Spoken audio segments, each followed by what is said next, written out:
I bet that was from earlier. Oh, now my mic is way too warm. I bet that was from earlier. Now I got to bump you down a bit. There we go. All right, got it figured. Fuck. Jesus. Shouldn't be this hard, but it is.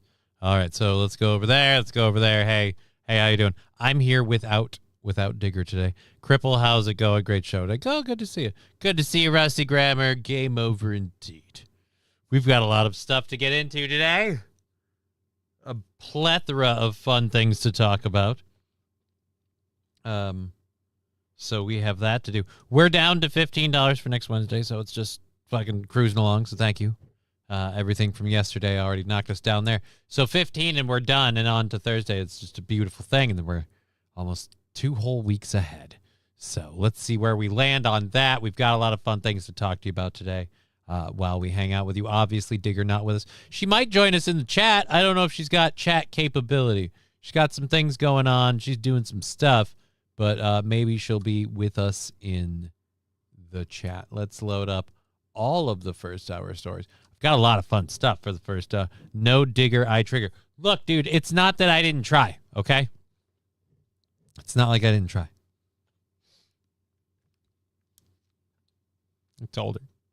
Told her to her face that I just can't do it without her. It's not worth doing if she's not here. I tried all the tricks, like every single one of them. I did the single tear rolling down my eye. But it turns out it's not a video call, and she didn't see it, so it didn't really matter. But no, she's not. She's not up to doing a show today. She's got real life stuff. People forget there's worlds outside of these here interwebs.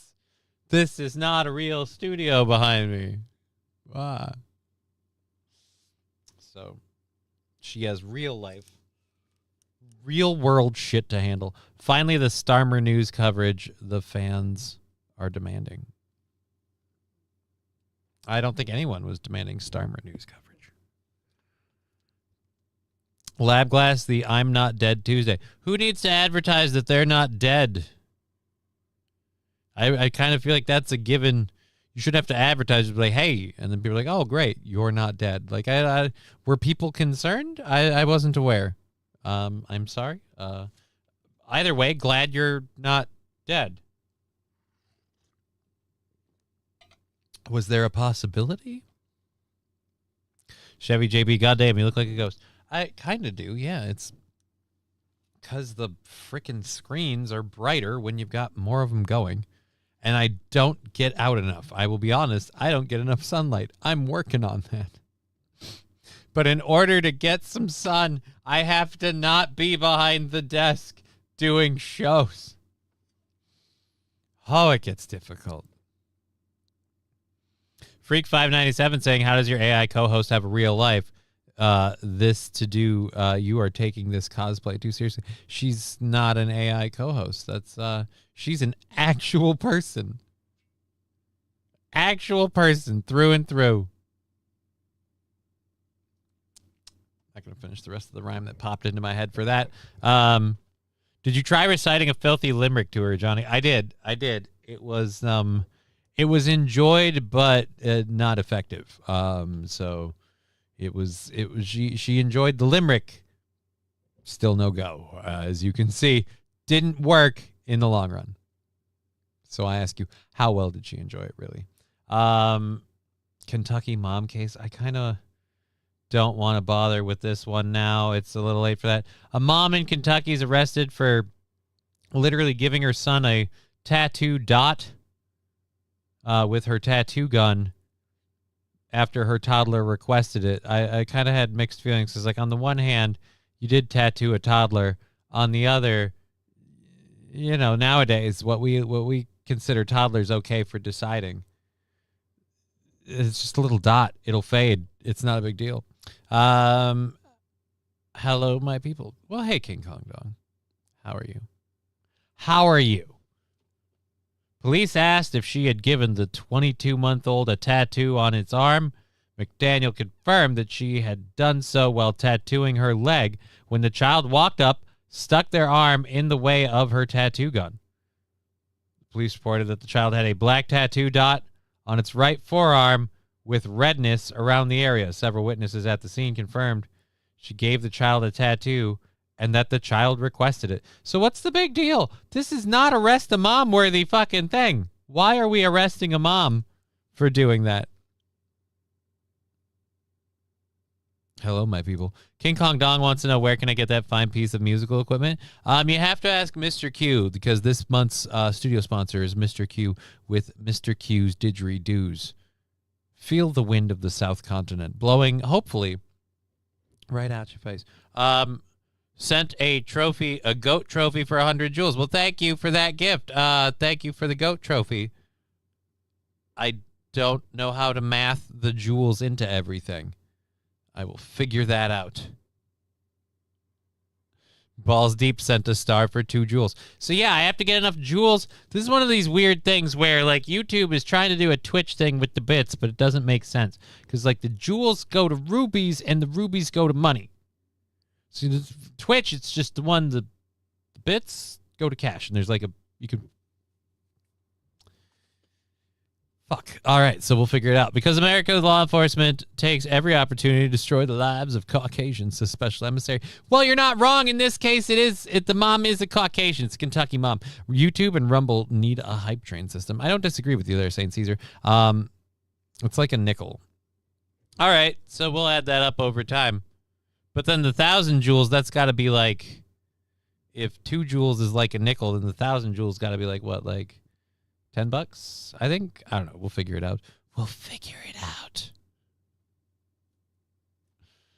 But yes, you're not wrong in this case. They are. Hoping Punisher 1 last kill isn't asked tonight.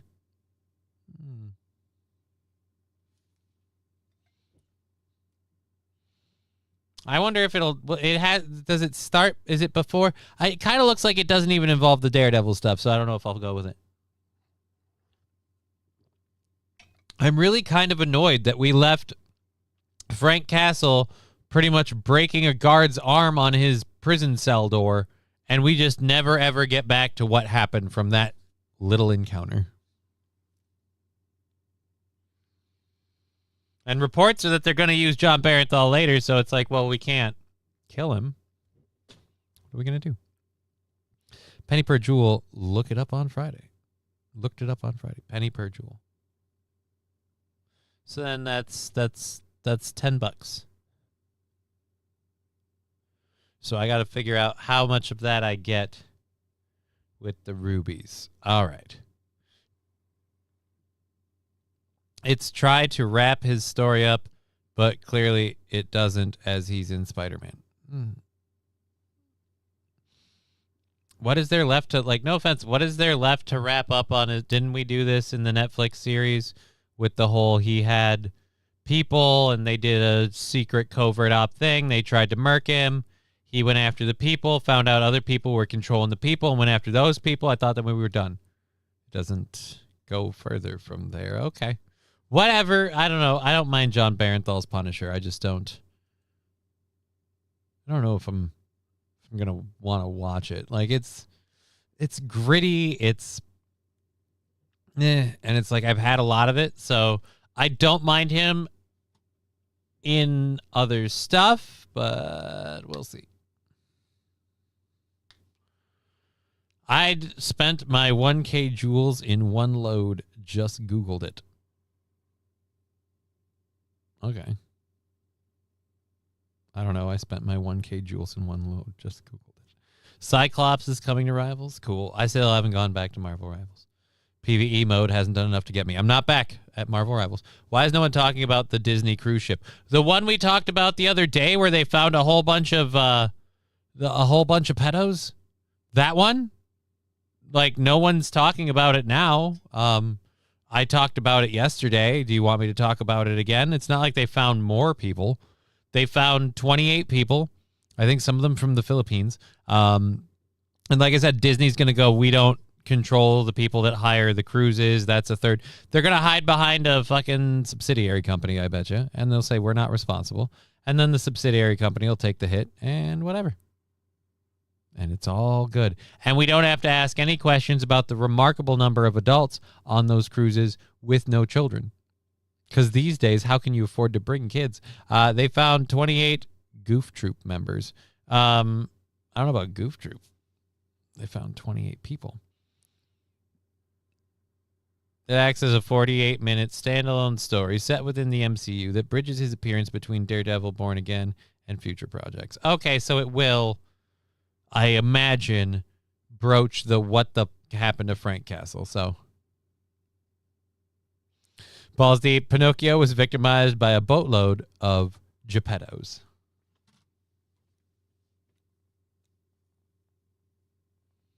I don't like how well that goes in together. Like, you know, now that I phrased it, that doesn't sound good either. I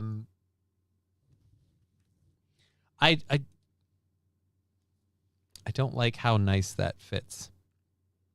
Frank Castle. I'm not. I'll be honest. I'm getting Punishered out. Like, not that they're ever doing anything wrong with the but it's just. I'm angry, bang, bang. I don't let people live, red, bang. Like, okay, I get it. You kill people. Cool. Just worn out. I'm not super excited for the fucking Avengers Doomsday thing. You couldn't kick more enthusiasm out of me harder than when they did when and announcing Robert Downey Jr. is coming in to play fucking what's his nut, and I'm like, fuck that. No, Doctor Doom, I'm out. King Kong Down Geppettos, I'm stealing that. Right? It's almost too good. I'm not stealing it. I don't even enjoy reading it, but I gotta admit, it's not bad. It brings a chuckle to me, so it's not. I don't hate it. I just, in some ways, I hate that I don't hate it.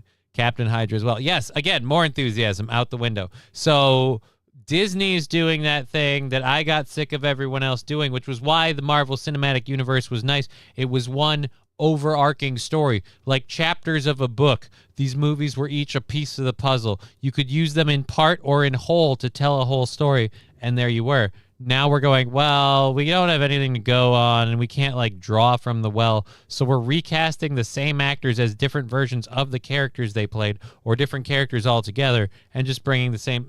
No. So now Steve Rogers is a bad guy or some shit? No, I'm out. Okay. Howdy, everyone, says Luke. Good. If Frank Castles made cheesy puns before and after each encounter, the pun-isher would be my fave.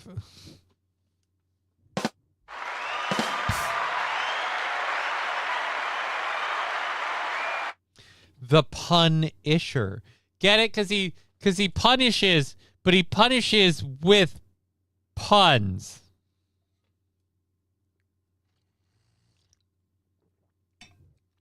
Yep. Yeah, I'm just gonna go. Wild Saffron. Wait, pedos on a Disney cruise? Well, I'm totally shocked. Seriously, unbelievable. I know, right? Oh, she said that was sarcasm. Oops. Yeah, in the breaking news, in the surprise to absolutely no one, a whole bunch of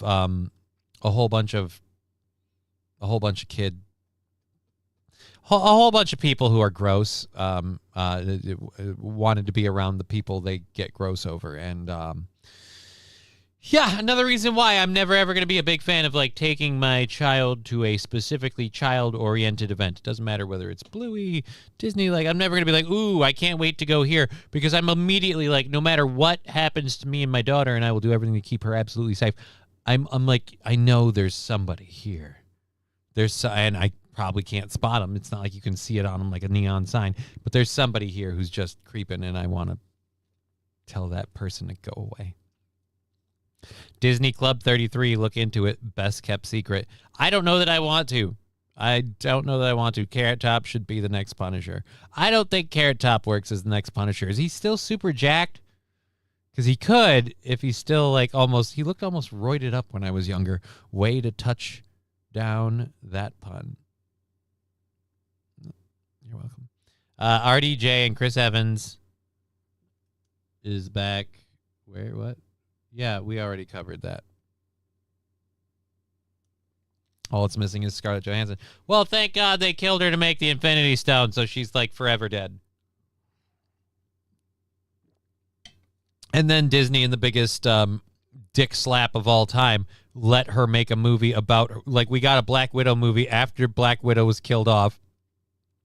So, lose a little bit of enthusiasm then and there. And then on top of that, they sucker punch it by putting it up for digital viewing the same week it released, just to fucking crap it in other ways. Other universes, Johnny. Still don't care.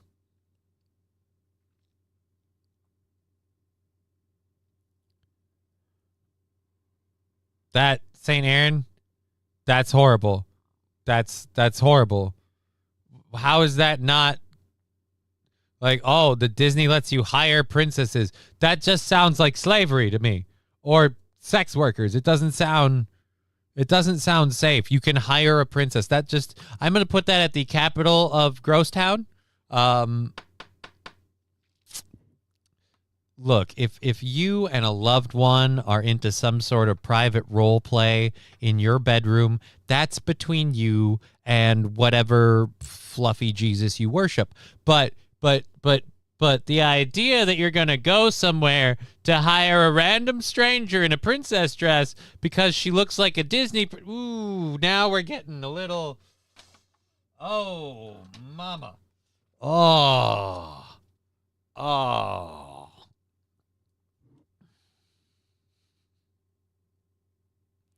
Just those poor women. Those poor women.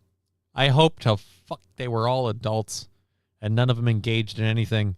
But, they didn't get you didn't get out clean on that, Like, at best, your best experience was you were Cinderella and there was a guy there with a Polaroid camera and he was profusely sweating and, let's just say, a little too excited. And all you had to do was pick up a glass slipper and then put it on your feet, walk across the room, and then put the slippers down. And he's taking Polaroid pictures the whole time. Then when you leave, you can clearly you hear him smelling the slippers. That's probably the best thing. Ugh. That thought exercise alone has creeped me out for the rest of the week. That one, like, hey, go through that mentally. Yeah, nope, not happy. I'm going to hate myself now for a while. Disney had to do with that with Black Widow. COVID had just started. Yeah, but they completely boned Black Widow because of that. Like, Scarlett Johansson was set to make money on the box office sales. She wished all 230 million of my kids happy birthday. New boot goofing. That cruise ship will now be the virus ship. I don't know, man.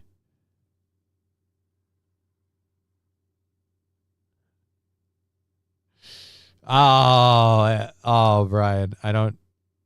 Errol had legs after a while. You guys are getting gross. You guys are getting so gross. Mr. Q there. Everybody, Matthew Q, for your questions, always turn to Matthew Q, the studio sponsor for this month's Mr. Q's Didgeridoos, the classic Australian instrument available now to you. Mr. Q's Didgeridoos. Feel the wind of the South Continent. Call the ships. I don't know. That was like 3 ships, too. That's the thing. It was like the whole fleet. They can now all be slices of the pizza.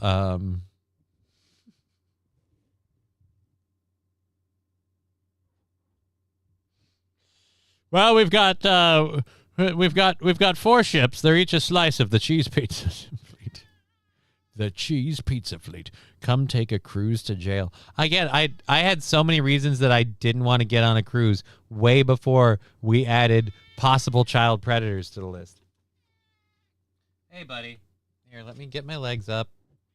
Yes, if I put my legs up, you can jump in my lap. I'll even move my beverage so you can step on the desk. You can be an annoying cat. Everyone loves you anyway. Come here. Come here. Come on, buddy. Come on. Whoa. Okay. Come here. You know how this works. As long as you're facing that direction, I can just grab it quick. See, everybody wants to say hi to you, buddy. Look at all those people. Look at all those people saying hi to you. They love you. It's 2 that said hi to you, by the way. You missed the guided... Oh, I missed the guided Geppetto's joke. I'm sorry. Disney, we never run out of hot dogs. That sounds horrible. That sounds horrible. Oh, wait, it was 3 people. Wild said hello as well, Al.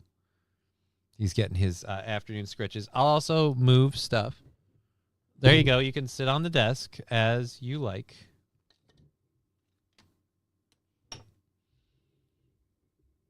There. I've done everything to accommodate you, Al. Have at it. I'm not a cat person, but hello, kitty, says Luke Duke. Yeah, I wasn't a cat person, too. You have to find the right cat. I don't imagine I'll be much of a cat person after Al. I'm a one cat person. I don't mind cats. I like cats, but Al's my dude. Him and Tegra are my only 2 kitties. I don't know that I would ever be able to have kitties after the 2 of them. Been around them plenty, but don't know that I ever claim any kitties after that. All right, so we got that done, All right, so we've a fun little video story to take you to. Speaking of the South Continent, since we just did Mr. Q's little read there, there's an art contest. It's called the Archibald Prize, and it's held in Australia every year. It's been going on forever. And by forever, I mean for like at least since the 1900s, I guess, according to this. So they have records going back 100 years. And so we've got the winner of the Archibald Prize this year. Let's go see what qualifies as art in Australia. From time to time, because so many of the cultural and economic problems this country faces are being replicated in Australia. The Archibald Prize is the most prestigious artistic award in Australia. It's very well known in Australia. It is highly sought after if you're an artist. Now, 100 years ago, this was the winner of the Archibald Prize. Lovely, very impressive. Let's see what the 2026 winner of the Archibald Prize was, shall we? Guys, somebody drew a picture of their grandma and won a prestigious, this is a very prestigious award in Australia in art circles. This is a thing. This is like getting like a title or like a heavyweight belt. They got a prize for that. I never thought I would see somebody with the audacity to outdo Banana on a Wall, but this just barely outdoes Banana on a Wall. Oh my God. She looks like somebody that would sell you a bag of rice and bananas. I don't know if she's the specific artist of this particular piece, but I do know the lady that is the subject of this particular piece is an artist herself and also a faith healer from like some part of Africa, I think. Either some part of Africa or definitely some native part of Australia. But dear George Floyd. Right? They won with that. And here, let me go back in the video. They won with that 100 years ago. You didn't squeak that victory through without, oh yeah, screw that guy. That was what qualified for victory 100 years ago. Top notch hand painting 100 years ago. This is what we rubber stamp and call a winner 100 years ago. And then again, we fast forward just a little bit to today. 100 years ago, today. 100 years ago, today.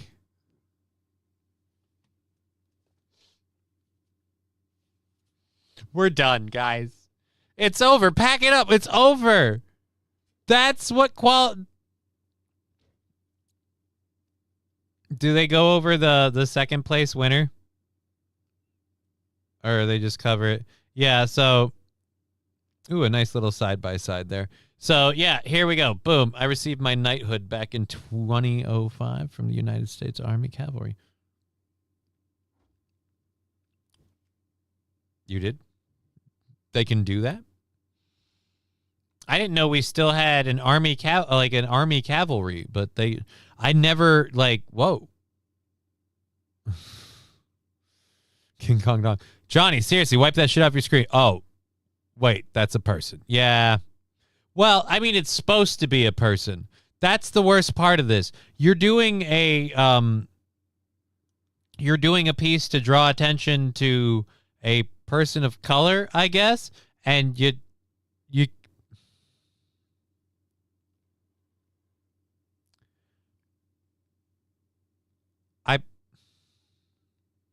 I saw someone draw something like this, but she was 7 years old, and it was for a Mother's Day card, you insensitive fuck. Like, dude, seriously, what the hell? My daughter literally can do this. You are...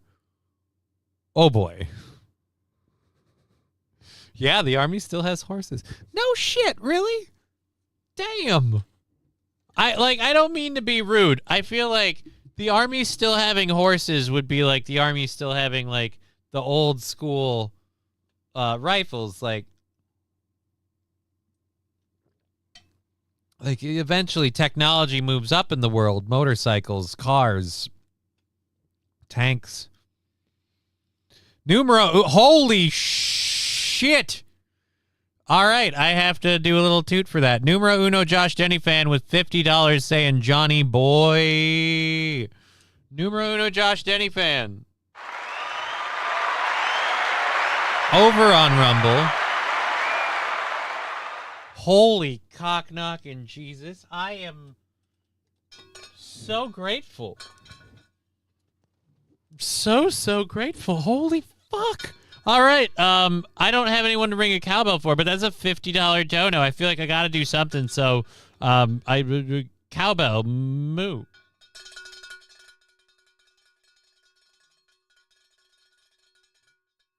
Yeah, Saint Caesar. If math holds true, I get 50 of that. I don't know specifically how that works because the fives that we get, like it seems like I get more of those. I'm not sure. What I do is I literally just add up every day what we got yesterday, what they say I get, and I just take it. That's what we go with. But it seems like that. And now another 20 with respect, brother. Well, thank you very much again.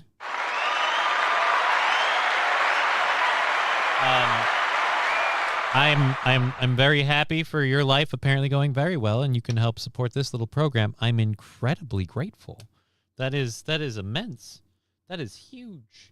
I appreciate every little bit of donation and support we get, from all the likes to the shares and the follows. But this is great. Thank you. That calls for a Doc burn, says Brian. Well, I'm not one to disagree with Brian.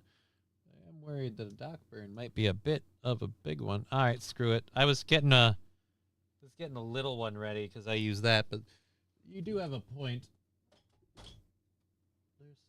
We've seen hype trains of smaller stature.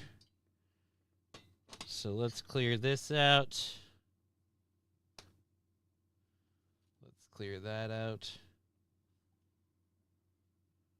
Oh, I know the joke I need to send them. Oh, I have to do that. All right, so here we are. A little, we'll rewind the story a bit to let this play for some background. A little bit of a hoot here for our friend Numero Uno Josh Denny fan. Thank you again so much, buddy. So great. Thank you very much. Many blessings upon you. And thank you again for the support. Now, I preface this by saying I am not an art critic. At the same time, you don't need to be. No one can tell me, and art is, of course, highly subjective, as the producers are at pains to tell me. At the same time, it is, but trust me, no one that can tell fucking me that sucks. this is less about artistic merit and more about a particular brand of woke virtue signalling that now has infected the establishment. And I'm just find it incredibly sad that these sorts of things now really are more about political messaging than really any sort of merit. For me, this is nothing but civilizational decline. Emma, don't you own that skirt?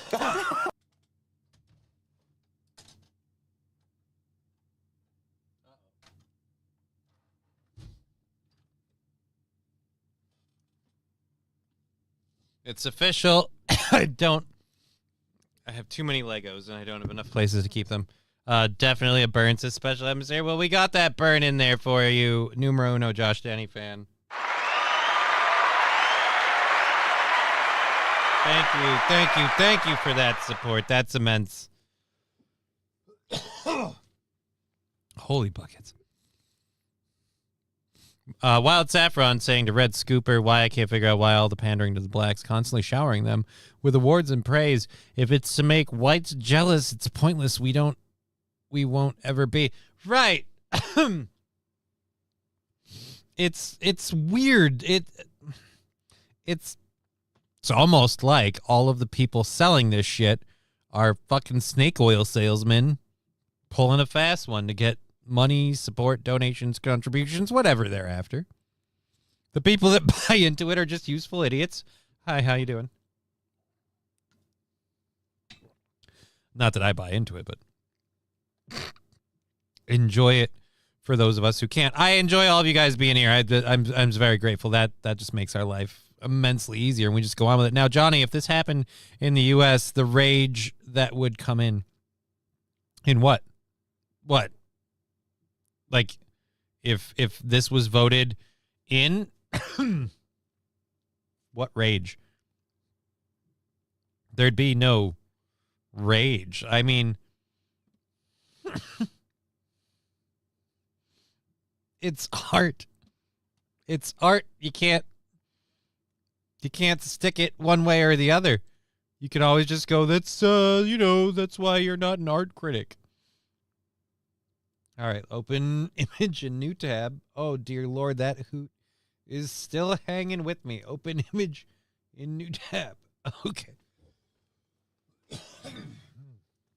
All right, there we go. Sorry about that. Here we go. All right, so this is literally the subject of the art piece. She is also an artist, but she's also a native faith healer. So great for that. I am surprised to say that they did get the face remarkably accurate. I did not think I could look at her and go, you know what? You kind of nailed the face, but you did. You got the face. All right, so that. And the runner-up piece in the Art Expo was this. This is hand-painted to the point where it looks like a photograph. This was number 2.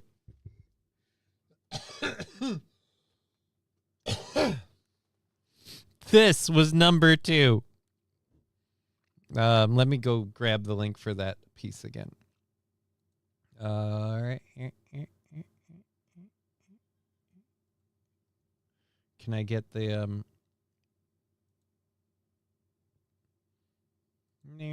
open image, a new tab?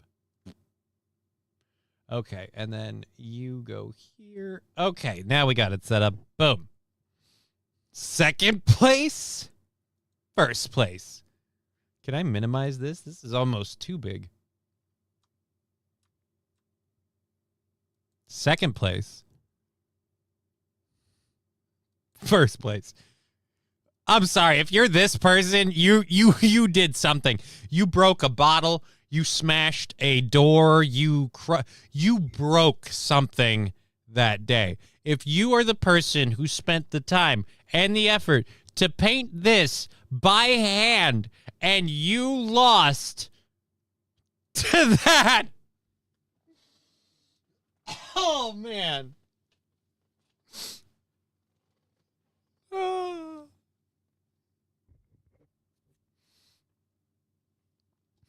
I hear an Idiocracy line. You used a brush? Shit, man.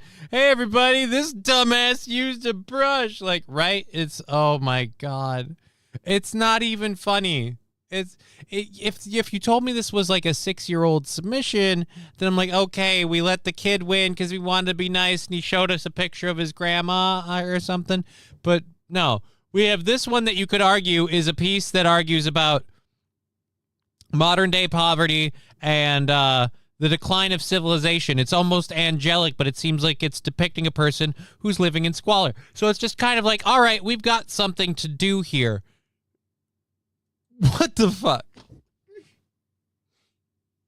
Oh, A kid drew that? No way. No, a kid didn't draw this. That's the worst part. An adult drew this. An adult not only drew this, an adult won a prestigious multi-year, hundreds-year-long track history art award, a prestigious art award for this submission. There's somebody that's going to, be able to try and sell their artwork on no. There's a wave of rich, dumb people that will see this person and want them to do a caricature of them because there's something about the style and the simplicity of the brushstrokes that really, it's like, no. This is just dog shit. This is just dog shit. Again, number 2, painted by hand. Number 2, dog shit. Cultural piece that questions our time, could be argued for a variety of things, from just an interesting piece to whatever. Looks beautiful, details amazing, painted by hand. Are you fucking kidding me? Dog shit. They don't even have a background. Jesus. They do shit like that all the time in California. That's why, Red Scooper, that's why I was saying. Was it St. Caesar? St. Caesar was saying there was no, it happened in the U.S., prepare for outrage. Yeah, there'd be no outrage. No outrage. Can we get an ID on the judges? Gonna go with a whole bunch of woke white bitches. It is Australia. Isn't like the female population outnumber the male population in Australia? Did that ever even out? I thought there was like an abnormal number of women to men in Australia.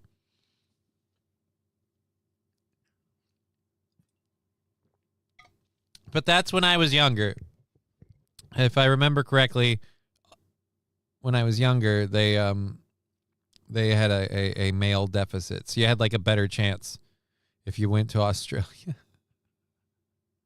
Just pack up your bags, go to Australia. You'll have that sexy American accent. They'll be like, oh, you got an accent. That's and they're like, yeah, yep. But then a lot of the women are lesbians, I guess. I don't know. Johnny, Australians live off of Foster's and Vegemite.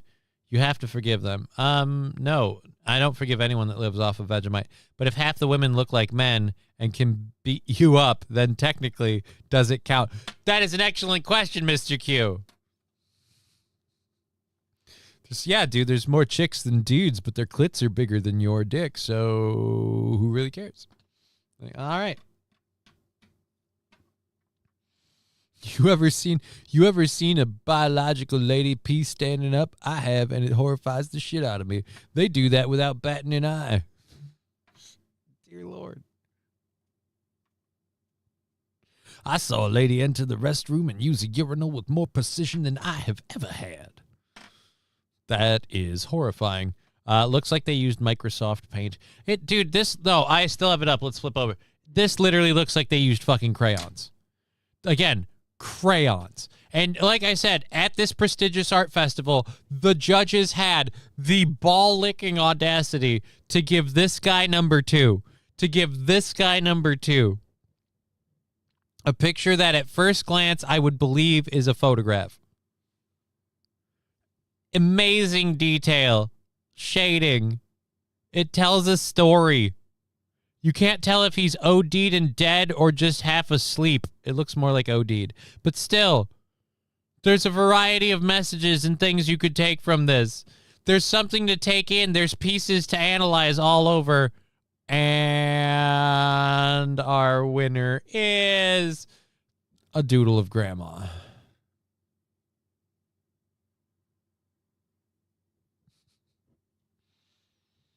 So yeah, we're fucked, guys. It's over. People are like, oh, this woke thing is turning around. Not fast enough. It's still remarkable what passes because apparently you put a message behind it. It doesn't matter how dog shit it is. It passed. Maybe you know what? Fuck it. I don't have scruples. I'll just sell out and be a shill. The winner is a stock thumbnail off the internet. There we go. At least I'll say this, that the winner is so bad, I know it's not AI. AI's come farther than that. Artificial intelligence would give us a better picture of that lady than that person did. Photo 1 looks taken straight from Google image search. Which one? The runner-up? Or the lady? It's bad either way, really. I don't know where it's not bad. Okay.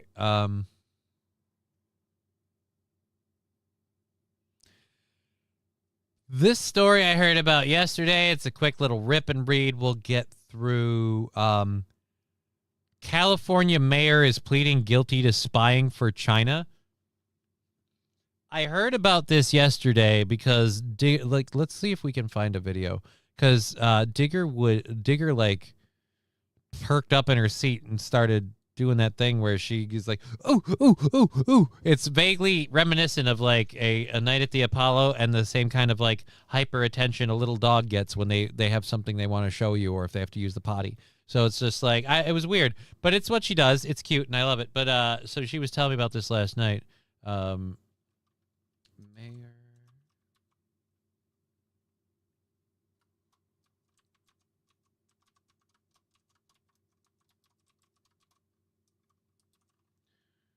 Chinese spy. Play your game today. So mayor arrested as Chinese spy. Let's go to this one, I guess.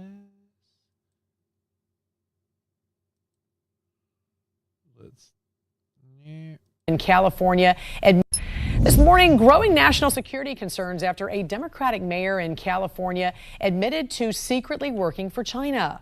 Federal prosecutors say former Arcadia mayor Eileen Wang pushed pro-Beijing propaganda and worked with a convicted Chinese agent to operate a fake news site in the U.S. They say she spread pro-China messaging at the direction of the Chinese government without disclosing this to U.S. authorities. She has pleaded guilty to acting as an illegal agent, admitting she did work for the People's Republic of China from at least 2020 through 2022. She has resigned from office and could face up to 10 years in prison. Cool. 10 years in prison. Oh, let's see what you have to tell us. Listen to this. Arcadia, California Do you have anything new? Eileen Wang agreeing to plead guilty after being charged with acting as I'll say you got a better picture than the other guy. The other lady, I think she used a dog shit photo on purpose. She wanted her to look old and haggard. She don't want. Look how pretty this lady looks. See a pretty lady. an agent for the Chinese government. DOJ says from 2020 through 2022, Eileen and her name is Wang. Oh, yeah. Oh, yeah. Wang is dirty. Let it be known from here to the end of time. Wang from Acadia, Wang's dirty. All right? Wang is dirty. You can't trust Wang. You know what? In fact, don't deal with Wang. Don't touch Wang with a football. Don't let Wang into your life. Then fiance ran a website called U.S. News Center that branded itself as a news source for Chinese Americans.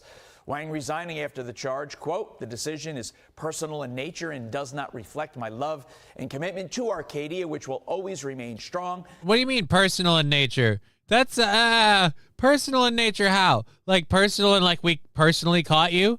Personally spying for China and pushing Chinese propaganda at the behest of the People's Republic of China? Kind of a thing that they shun when you are in the government, as they should. So, yeah. What part of that is personal in nature? Oh, boy. But when confronted by our affiliate to give her residents an answer, Eileen refused. Excuse me, Miss Wong? Oh, great. Let's get footage of ambushing her at her car. Nice. Nice. Let's just ambush her at her car. That's professional. What is this, TMZ? Jesus, Fox. Is there anything you want to say to constituents? Political strategist, lawyer, and someone who... Do I really want to keep watching this for another 5 minutes? Dear Lord. I don't need your lawyer's take. That's my Wang, and I don't know you.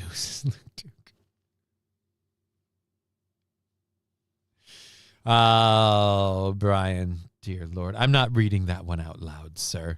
I'd wang her up and down. Yeah, no, I don't mean to be a dick, St. Caesar, but I scarcely believe you've got a lot of options. So really, who are you turning down?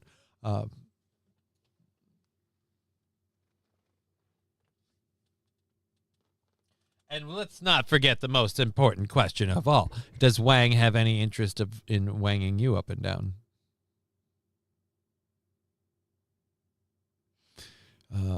None taken, sir. They were talking to the door. Yeah, they knew she wasn't. They knew she wasn't going to do it. She wasn't going to sit there. They knew it.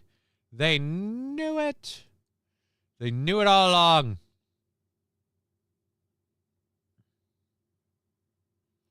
Oh, Lordy.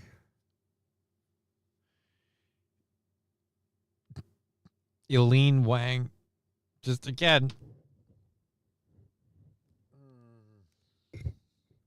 Run, Wang, run. Did you say Wang Chung? No, I said run. I said run, Wang. They're after Wang. Dispatch, we've caught Wang. Over. We've caught Wang. Oh no, Wang has cut and run. We have a Lorena Bobbitt situation.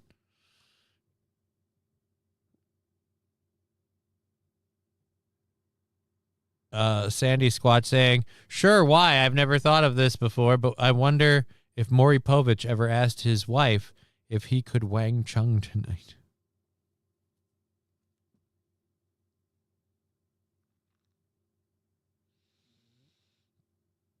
Oh, I just graduated to bifocals. I knew my vision was bad, but I didn't think it was that bad when I got my vision checked. Oh, I'm sorry to hear that, Luke Duke. I'm glad you have. I love wearing contacts, but I'm having enough issues with my hands where I'm like, I don't put them in unless I'm going out and driving because I really prefer them for driving. So, yeah, I know how that goes.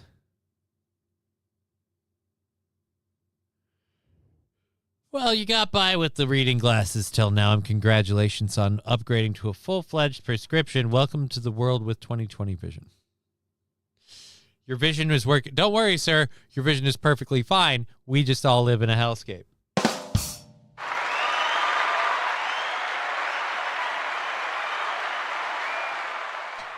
With Eileen Wang.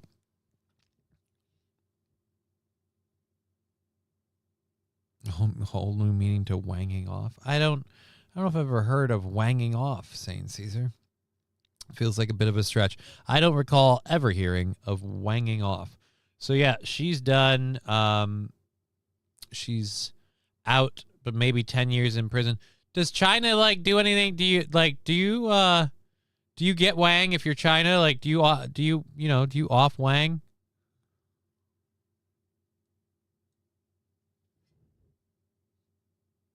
Sheer 100 My semen is a national secret, and I am glad to spill the beans to her. If you know what I mean. Nucleotic Gaming cheered 100 bits. I think I know what you mean.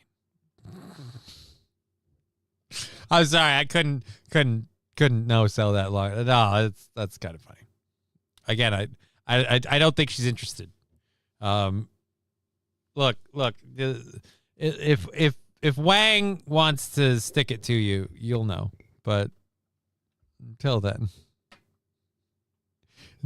just let Wang be free. Free Wang. Her code name was Dong Chin. Oh no, Dong Ching Wang. Oh no.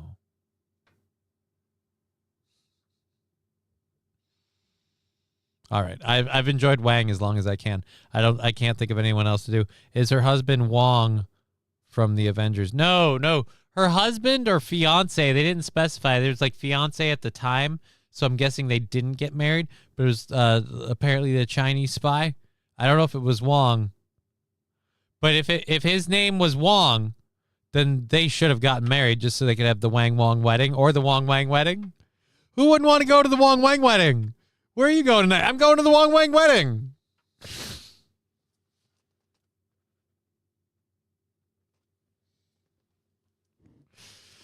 But I thought I was supposed to be over here. It turns out I was at the Wang Wong wedding.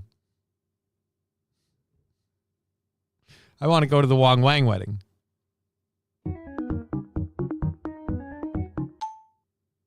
Lab Glass with the Bug Dance sticker at 100 bits. We're now 100 bits away from a hype train. That's scary as fuck.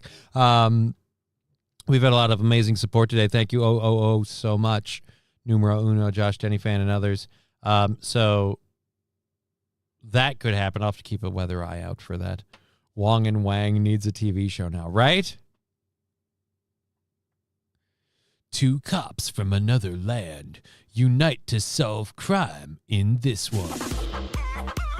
I'm Officer Wong. I'm Officer Wang.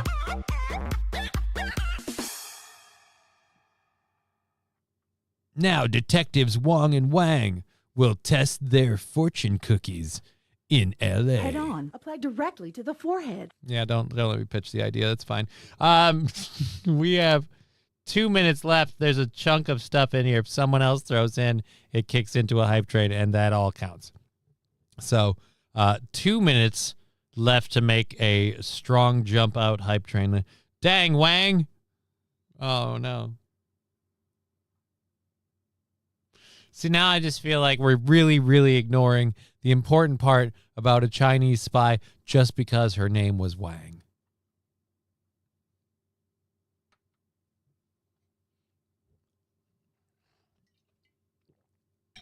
This was an attack on the fabric of America.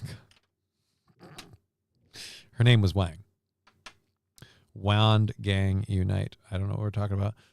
The whole world spies on each other. Right, but we don't send John Smith to do it in France. Right? I'd like to hope we don't send somebody blatantly obvious from another country like, her name was Wang. She came here and kept the name Wang. There was something wrong with her from the start. It's that her name was Wang.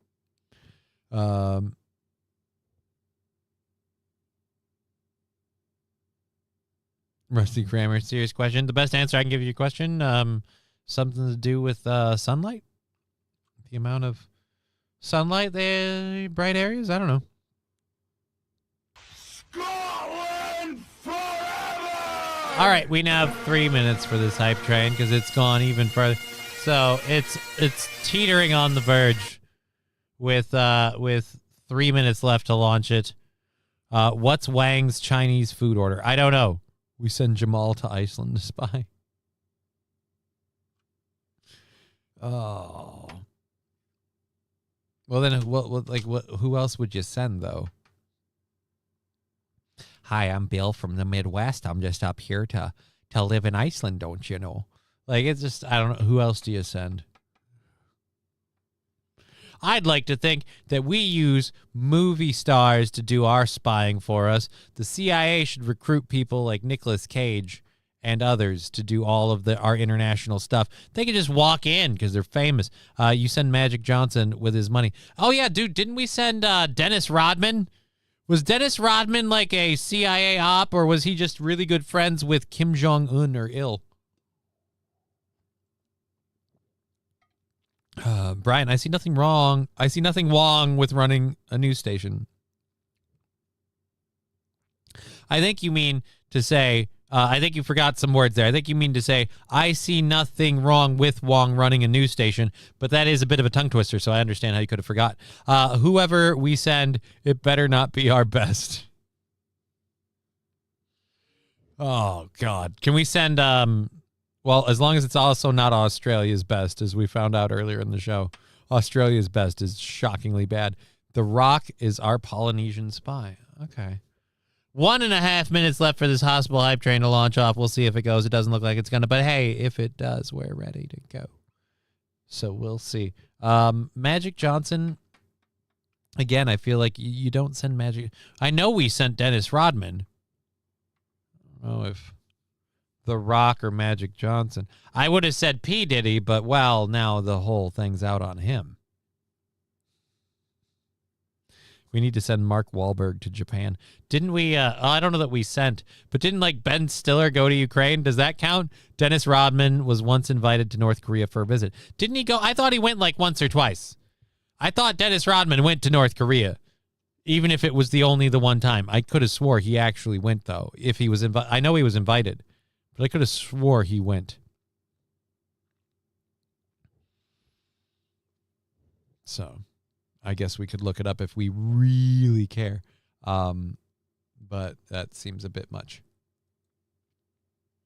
I forgot to get rid of this tab, and so I was clearing the tabs off my screen. I was suddenly confronted with this image again, and I'm Jesus.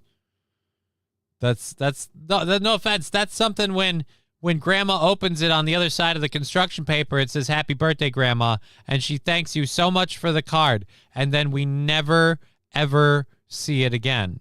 That doesn't win awards, you bastards.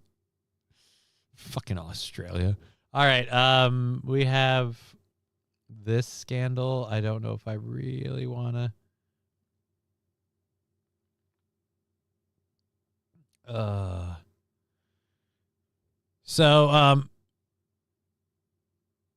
Dennis Rodman, he may have gone twice. Dennis Rodman went into a NWO shirt. Went in an NWO shirt. Okay.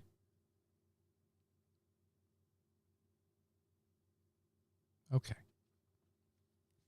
He went in an NWO shirt. All right. So I really don't want to report on this story, but at the same rate, I do news stories, and I already don't do a lot of war stuff. So I guess we'll have to report. Look, here's what I'm going to say. If this shit didn't happen, I wouldn't talk about it, but we've got a report out of Loudoun County of another incident of once again the small, because it's not a huge community, the small community of trans people. We once again have someone who's been, well, let's just say a school's going to get the shit suit out of it. At least it better. Hey everyone, Nick Minogue here with 7 News. I want to tell you about a story we just broke on WJLA.com. I learned that a student at Freedom High School in Loudoun County is accused of photographing and videotaping other students underneath the bathroom stalls in school. The principal sent at least 2 emails to the school community about this. And my sources tell me there are more than 40 victims, and this has been going on for more than 3 years. This is a developing story. A lot more is going to come out on this. We'll have all the updates on WJLA.com. Again, I'm sorry. That's something messed up with you. That's something like the whole your identity thing is a Band-Aid on the dam of your mental instability, because something is wackadoo there. I don't get it. I don't understand it. I don't understand the thinking of it, but it ain't okay. And 3+ years, that person better be tried as an adult. And just, dear Lord. St. Caesar, we have other channels for war stuff. Well, you don't speak for everybody, but I'm glad you have other channels. If you think I care, you're wrong. This is wild stuff. Labglass says Rodman is buddies with the UN. Okay, the UN. So then is that why what the fuck? Yeah? Yeah.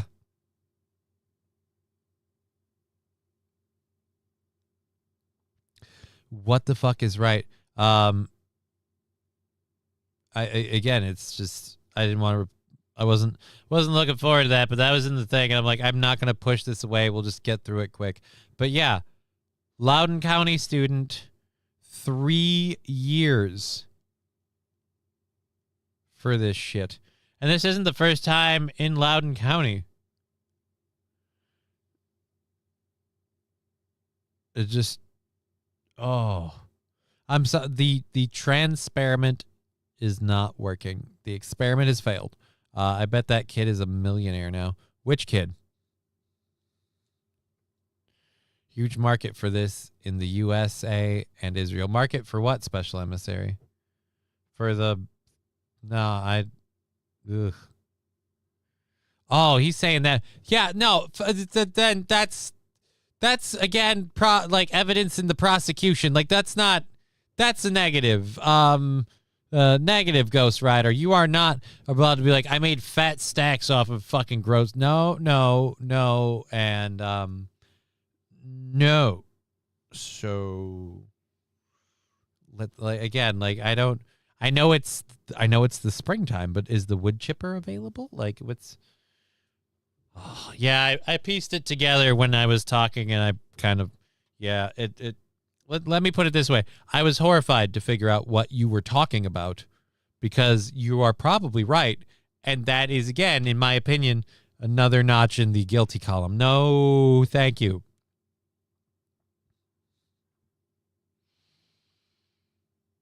Because what kind, like, I got to be honest, what kind of productive person are you going to be when this is, for your adult life, your launching off point? Like, when you start with, no, I like to do this and that. No, I'm sure this will be fine. We'll just let you continue to exist for another 30, 40 years. I mean, how could it go bad? This is how you entertain yourself. I can't imagine where this goes wrong. Sir, the rest of the world, I can imagine a variety of ways, the plethora of ways. Ugh.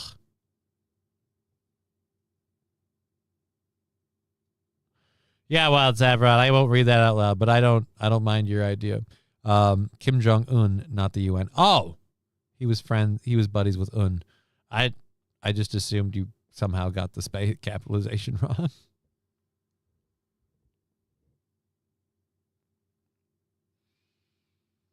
Do you know if if he does Kim Jong-un like KJU, then it's Kaiju. Could you? He's almost as big as one. So, yeah, there you go. Loudoun County keeping up with their track record of trying the trans experiment and giving everything to one side of the spectrum to show that if you favor that side of the spectrum, everything flourishes, everyone's fine, and we all live happily ever after, and people don't hurt themselves. Only to find that, no, that's not the case. It's just a whole lot of collateral damage on both sides of the fence. A variety of people being possibly over-medicated, under-medicated, incorrectly medicated. I don't know. There's a medication issue. You know that thing Tom Cruise warned us about? Yeah, we're proving him right. One pill at a time. Fuck.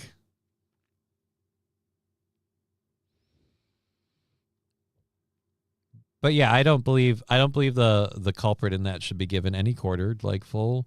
You get tried as an adult. Why? Because you pulled some pretty creepy, gross adult shit. And if you were an adult, I would be emphasizing how don't we have those other permanent options. But again, you're not built for public. You're not built for public consumption. So let's not keep you out in it. You know what I mean? You don't fit in here because you like some really up shit, man. So let it go. Just enjoy your time in the cell. All right, so we've got a graduation video. Speaking of people who were not happy. We've got a graduation video that apparently graduates were listening from a commencement speaker. And I don't know, like, back when I was graduating, it was just like, fuck it, we don't care. But I guess college, they take it way more serious. Great show today. Where is Digger, says Johnny Hates Books. Well, before I get into this clip, I guess we can take a little break. Digger has what a lot of people would call real-life shit to do. So she's got some real-life things she's doing. I hemmed and hawed and begged and pleaded, and she won't. I changed the intro song just to convince her, like, hey, it sounds pretty nifty. We should just play this every day. Maybe you should be here. Didn't quite work. We'll see how it goes. We're trying several avenues. We've got short-term and long-term plans to lock down that lady in the show every day of the week, but she's resistant. She makes it difficult. Like having a baby. I don't think she's having a baby. Pretty sure she's not having a baby. But I don't want to speak for her, but I'm going to guess it's not having a baby. All right, let's go over to this one. So, students want to listen to their commencement speaker. Again, our speakers, we just sat there and kept our mouths shut. But I guess you guys, after I suppose the college tuition and everything else, you guys roll a little harder in the paint. So let's hear how this lady was received. Boom. The rise of artificial intelligence is the next industrial revolution.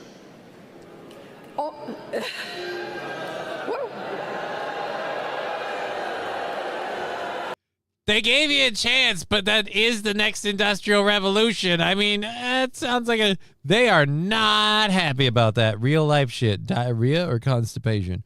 I don't know. She didn't you know what? She did not specify lab class.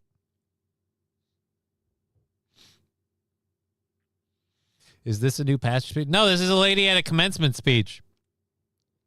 This is a commencement speech at a college. A lot of people are graduating right now in America, St. Caesar. A lot of college graduates are doing their graduation ceremonies all throughout the month.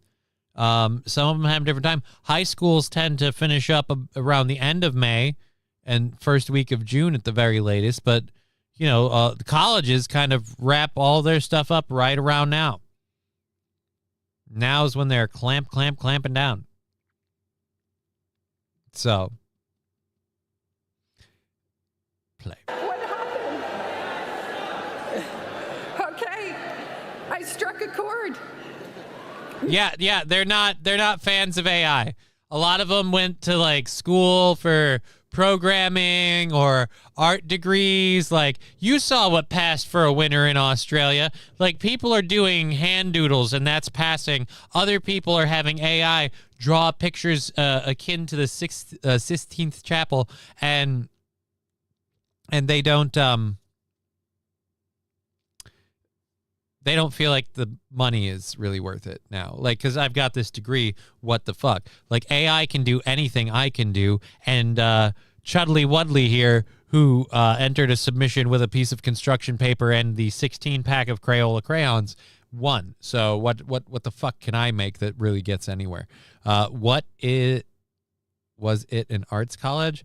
Artists complain about AI all the time online. Oh, there's a variety of people who are not AI friendly. Anyone who's in the literary field, not AI friendly. Anything from literary writers to screenwriters, anybody who works in film, a lot of them are not AI friendly because, again, we don't need actors and makeup artists and light crews if the computers can do all of it. We don't need someone to write the script if the AI can do it. And no offense, but if you've watched some of today's modern day television, I think they've been doing that for a while, apparently, because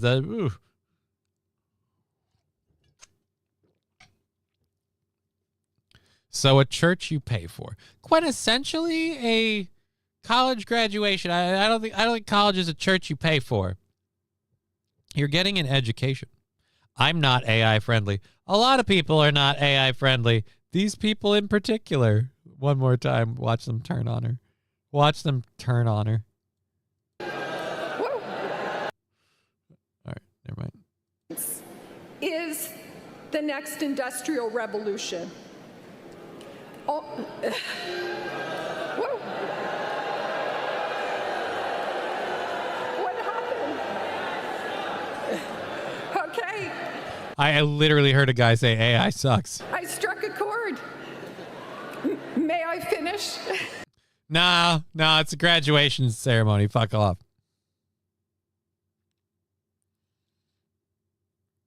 Crazy how much work I did using Manus AI out of China. They have the best AI.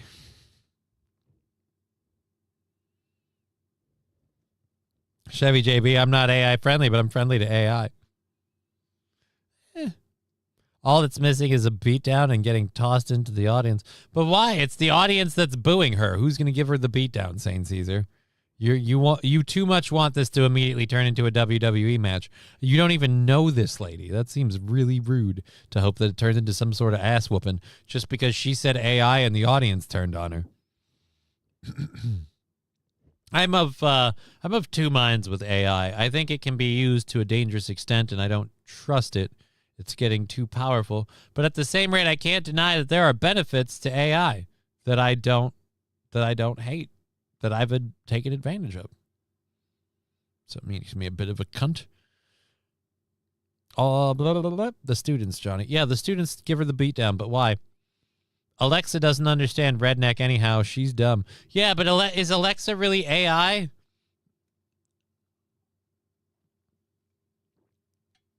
I suppose so. In the sense that it used like the search engines and stuff.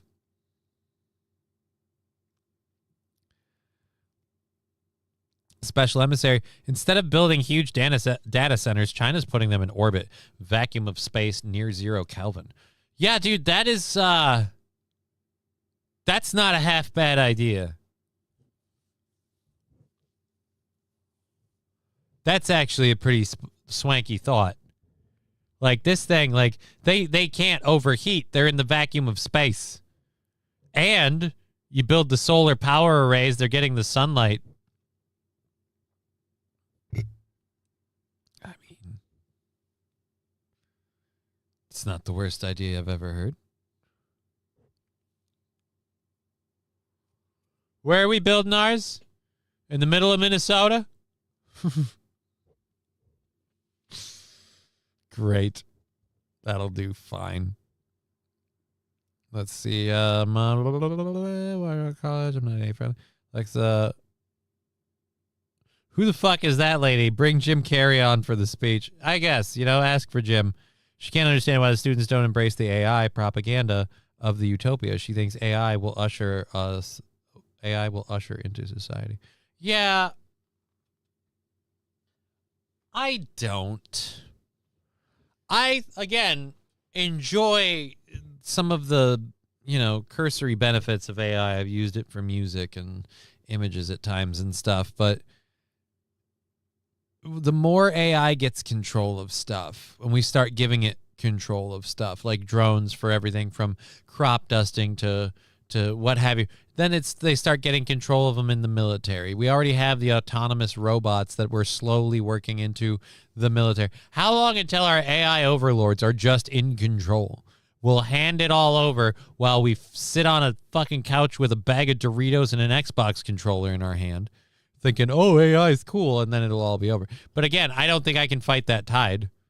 So fuck it, I'll make a couple of fun songs while we're at it. The human civilization will cease to exist one day.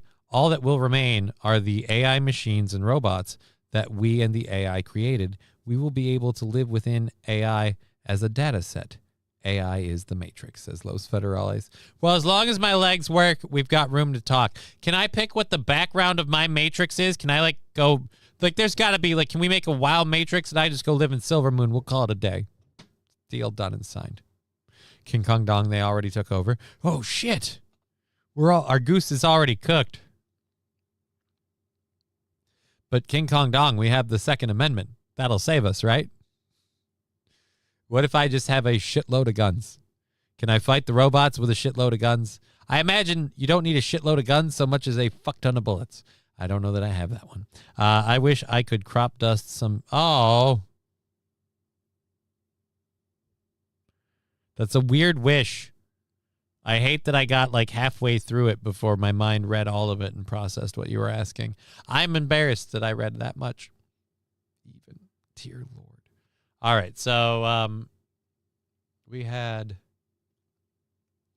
Oh, this happened yesterday, and I missed this. And so I wanted to play this. I don't know if you guys heard about this or not. There was a death at the Denver airport because a dude got sucked into a plane. And here's the kicker. The dude jumped the fence and ran onto the runway. So dude was not supposed to be there, not a member of the ground crew. Nobody knows who or why. Jumped the fence, got in front of a plane. Faboosh. This is your captain speaking. We just juiced a random stranger with the left engine. We're going to have to pull back to the terminal and have you all rerouted. Thank you for flying United Airlines. Dear Lord. Was the dude wanting to end it? We don't have that information yet.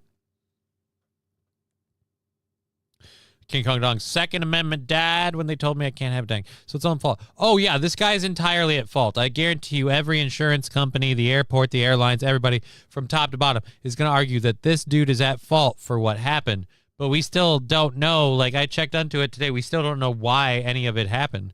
Being on the runway. And right now I'm really hoping that a certain digger is watching because she is always against airplanes. And I want to prove that, hey, you're worried that airplanes will take you out. You don't have to be in them for them to kill you. In Denver, a person hit by a passenger plane about to take off. The emergency evacuation of passengers, what airport officials tonight are now confirming about the person on the runway. Here's Gio Benitez. Tonight, this alarming security breach is raising serious questions after a trespasser seen here on surveillance video was killed by a Frontier Airlines jet speeding down the runway about to.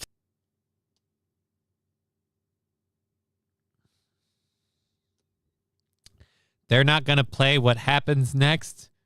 Thank God. But for those of you that lack an imagination, let's just say this thing that looks vaguely like the symbol that sits outside a restroom is about to go into this thing that's incredibly bright over here. It's a whole bunch of spinning blades and little jet nozzles that spray fuel that burn and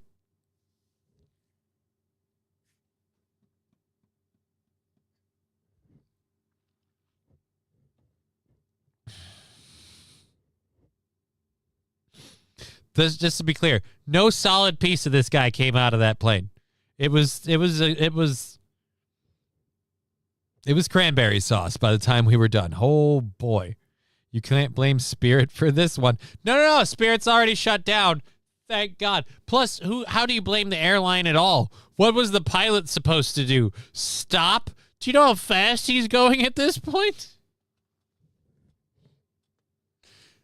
The whole reason we give these guys their own little private roads, often what is originally nowhere but slowly gets encroached upon by the city more and more, the whole reason they have their own private roads called a runway is because these motherfuckers haul ass before they go in the air. So if you don't get out of the way, it's odds are not in your favor. Look, it's a lot of aluminum, but it's still very big, moving very fast, and you are very dead. And in this case, that guy is pink mist from head to toe. Take off. Tower Frontier 4345, we're stopping on the runway. We just hit somebody. We have an engine fire. We just hit somebody. Tower, this is Flight 473. We've had a mid-ground collision.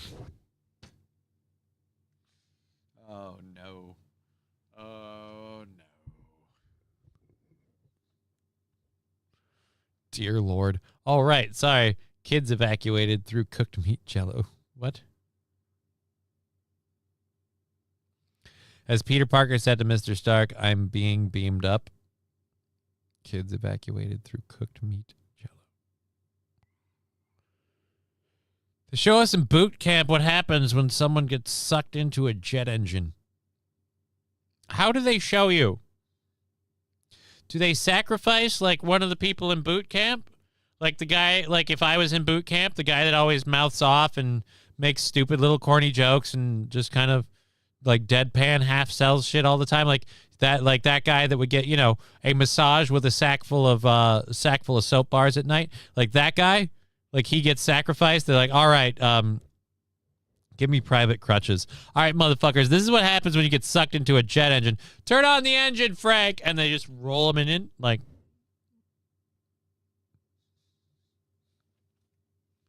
can you do this in Flight Simulator? I haven't played Flight Simulator in a long time, but last I knew, you couldn't add ground objects like random people that might actually end up getting into the engine.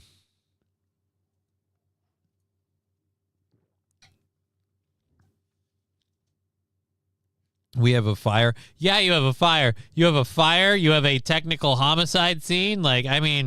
Or suicide scene. We don't know. One of the two.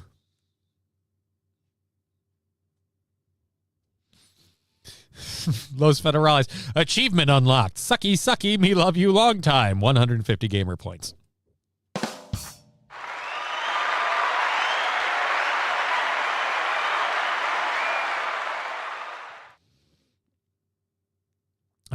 Bullshit, Private Crutches. You could suck a golf ball through a garden hose. No, I couldn't. And I wouldn't.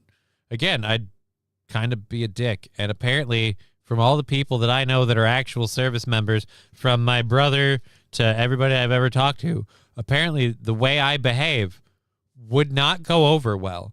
and that other people would kind of bear some reprimands because of my behavior, to the point where I would be, how shall we say, gently coaxed into correcting my behavior.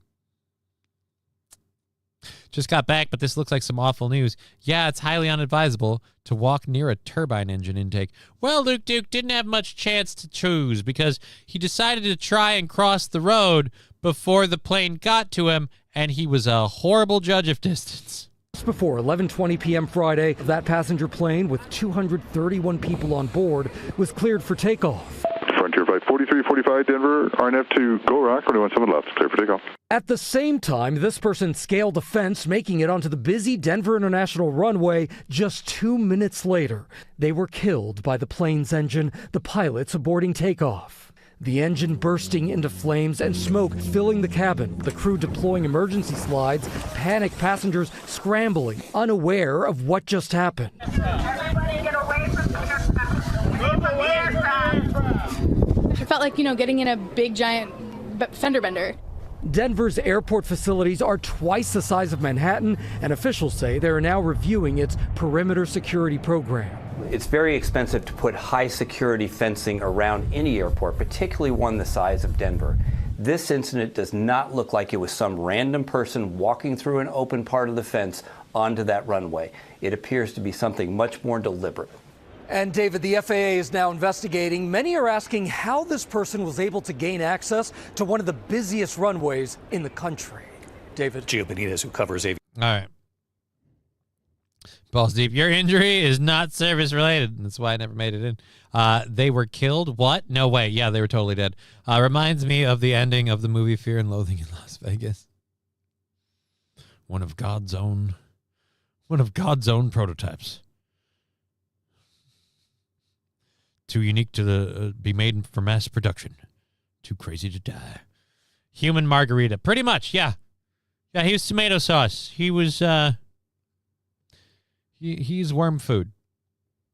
He was red paint, or she. I don't really fault the person because, again, the length of the runway, the speed of the aircraft, you have no idea with the lights that are on the front of that thing. You can't gauge how fast it's moving. By the time you have any understanding of the speed with which that thing is transgressing, it's already over. And I don't believe you timed it. There's no way you could time that. You have to walk there and just stand there and stare it in the face.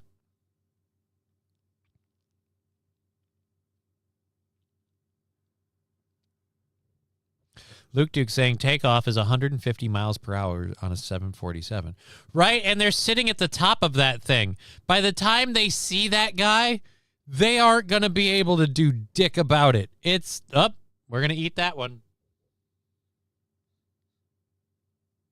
Wait, check for a pulse. Oh, no, Brian. Imagine a kid doing snow angels in the salsa. Dear Lord, no. No.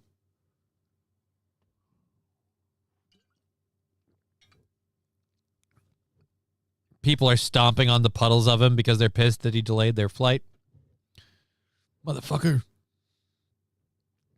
Denver was one of the most expensive airport projects, yet they had a tight budget for securing the property from invasive threats. I did not know that, Wild Saffron. So security is possible, but they spent the money on satanic murals inside the airport. Yeah, because, you got to have goals and priorities, Wild. Like, this, okay, so we could have maybe saved one life by building a fucking higher fence. But what was that really going to accomplish? What were we really going to get done? Who does this life really affect? But all these murals, they're eye candy for the thousands and thousands of people that have come through the airport. I ask you, out of enlightening all those lives, is one sacrifice not worth it and really in keeping with the satanic mural's overall presence? They have a blood cost. You're goddamn right he was, Johnny. I don't know anything about him. Oh, hell, power wash the tarmac. Let's hope so. Oh, balls deep, literally. Pico de Gallo.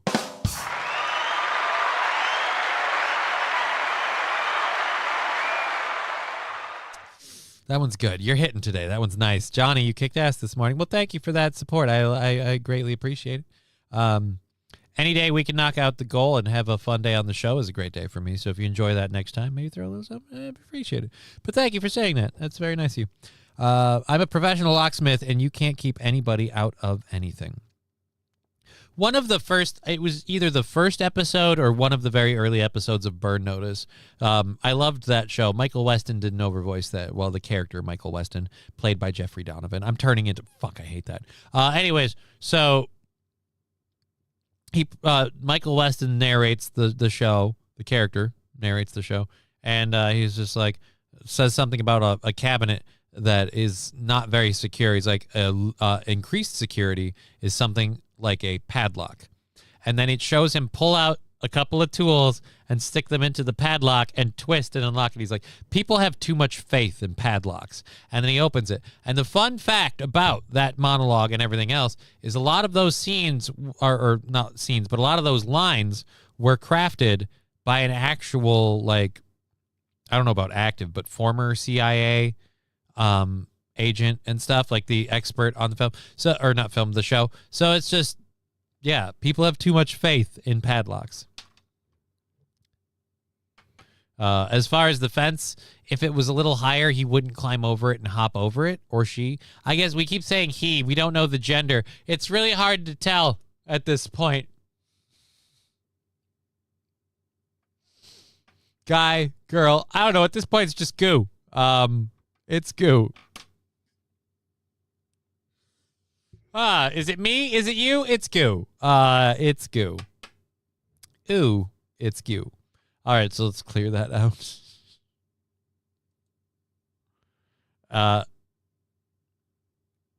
Ever watch McNally? Dude is a lock-breaking master. Being locked out of anything important is a pretty big stress factor. It could be. But again, if you have the right skills, does it matter? I don't have those skills. I've never picked a lock. I don't know how to pick a lock. Couldn't pick a lock to save my life. But, and it's a big but because it's mine. I feel like if you have the skills, you can get through just about anything. Alrighty. Denver's most expensive airport project. Yep, we covered that. I got limbs on the runway. No, you don't even have those. Like, your smaller bones and soft tissue are going to get just diced. Your skull, your spinal column, femur, some of your thicker bones, they're going to start bending the turbine blades. And but by the time that's happened, you're dead from the shock of it. You're out. And shortly thereafter, you're in the part where they burn the fuel, and it really just let's just say it causes a whole bunch of problems from screwing up the nozzles and other stuff. You're done. Thank you for playing. See you later. So yeah, pretty much over at that point. All right, let's do this story quick. This is a rip and read. We have a couple that moved from Texas because of climate change. They went to Bangor, Maine. And I really need to find the actual, like, please tell me we have a real news story. And I want a video. This seems video worthy. Why don't we have an actual video? Oh, no. Oh, it's the Bangor Daily News. So they're not going to be able to do it. We'll have to read it. So this couple moved from Bangor, or moved to Bangor to flee climate change in Texas. These guys decided that it was too hot in Texas, and they needed to up and move to Bangor, Maine. And it's all, of course, because of that evil climate change. Wouldn't it affect the planet unilaterally? What does living in Bangor do for climate change that Texas didn't? Is it just you want the climate more there? I don't get it. I 100% enjoyed the Johnny portion this morning of the program. Well, thank you very much. I enjoyed being on the show. Control tower on an FFG. Hello, came in, couldn't stop. Blades hit the glass. Chief running the flight deck had a heart attack. Ooh. Helo came in, couldn't stop, blades hit the glass. All right. Now I for some reason thought that was a mistyped hello. That would scare the shit out of me. Had a heart attack. I'd be dead. I'd shit my pants and die right then and there. I'd be too afraid it's going to be over, and I'd check out ahead of time because I don't want to see how I don't want to feel how this hurts. Bangor Daily, I only just met her. Yeah, that would give me way more than a heart attack, special emissary. Yeah, it's amazing he survived. Hard to describe our world. Yeah, it can be. I get glimpses of it because I've seen it from the outside of friends and family members. That's it. That's all I have. I've never been in there, but yeah, it would. That would be a shit my britches scenario. Just helicopter blades come and hit the glass, and the thing just can't. Yeah, I've flown remote control helicopters once or twice, and I've done a lot of like video game helicoptering, and it doesn't go very well. So I'm personally surprised that doesn't happen more often. Because if the video games and the remote control helicopters are anything like the real thing, that shit's really easy to fuck up, man. You can screw that up without even trying. I would know. I've done it multiple times. All right. Anyways, let's go to this as Bangor, Maine. Hardly knew her. Sean Good. Oh, eat a dick. Sean Good had lived in Bangor for less than 2 months with his wife, Sarah, when he woke up to find human excrement on the front porch of their new home in the little city. You moved to your utopia where they only worry about... You moved to your climate-friendly, appropriate, politically leaning utopia. How do you like that? How do you like that human feces and excrement on your porch? The unwelcome surprise came one Saturday morning in late April, shortly after the couple moved from Austin, Texas to Bangor in March. They found someone had slept on cushions that belonged on outdoor furniture.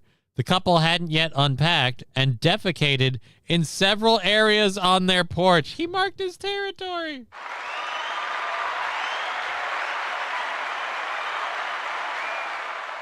So not one. All right. So I woke up and I found the pillows, and then there was poop over here, and poop over there, and poop over there. Somebody had to take a lot of dumps. I don't know if that's healthy. Were they constipated, and this is where they unloaded? They took a nap and several shits on your patio. How long were you sleeping? Because, I mean, all right, look, someone sleeping on your porch, who would notice that? Someone sleeping on your porch and defecating on it in the middle of the night, who would notice that? Defecating multiple times, at some point there's got to be an overall smell, dogs barking. Something should draw your attention to the fact that someone's pooping on the porch. Was it homeless feces or prank feces? Well, if it was prank feces, it was conveniently timed because we have a lot of other signifiers of homeless activity. While the couple was immediately horrified and didn't enjoy cleaning up the mess, they said the experience hasn't changed their love for Bangor and excitement over moving to the Queen City. When looking at global news, I'm so lucky that the big event I experienced recently was someone sleeping on my porch, Sarah said. No. The big event you experienced recently was someone defecating on your porch. They had to take a nap because they were so exhausted from the multiple loads they dropped.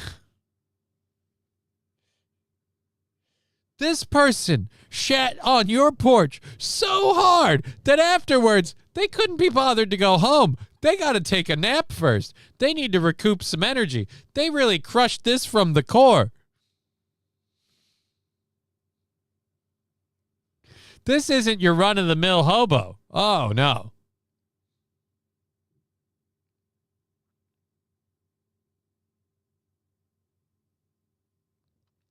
Labglass asking, is this the real-life shit Digger is dealing with? Well, this is in Bangor, Maine, so I'm going to file that one under more than likely no. she would have to be in Bangor, Maine. Yeah, I'd say there's probably a fair amount of mileage in that trip. So gonna go with no. Maybe he was a sleep shitter. Oh no. Oh no, he's a sleep shitter. Oh no. Like Johnny Depp's ex. He's a sleep shitter. That's going to be a problem.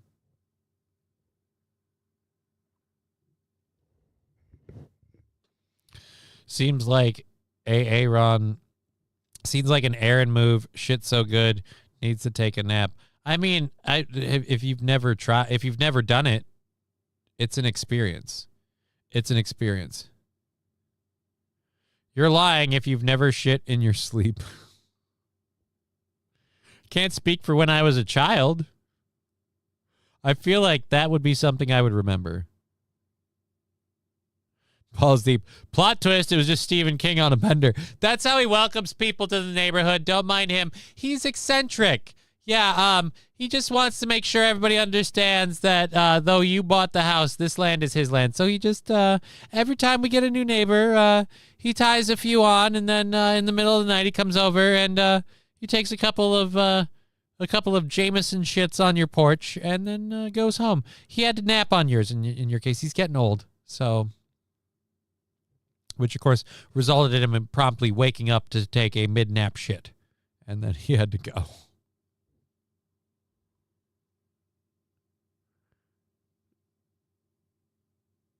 Chevy JB, my buddy had a girlfriend that shit every time she came. They didn't date long. Couldn't she maybe, I don't know, clear the tank before getting into sexy times then? I feel like that's a lack of preparation. All right? That's gross. Dear Lord. I don't know. You're asking the wrong guy, Red Scuba. I don't really keep tabs on Aaron's pooping protocols, so I don't know what he does. I don't want to know.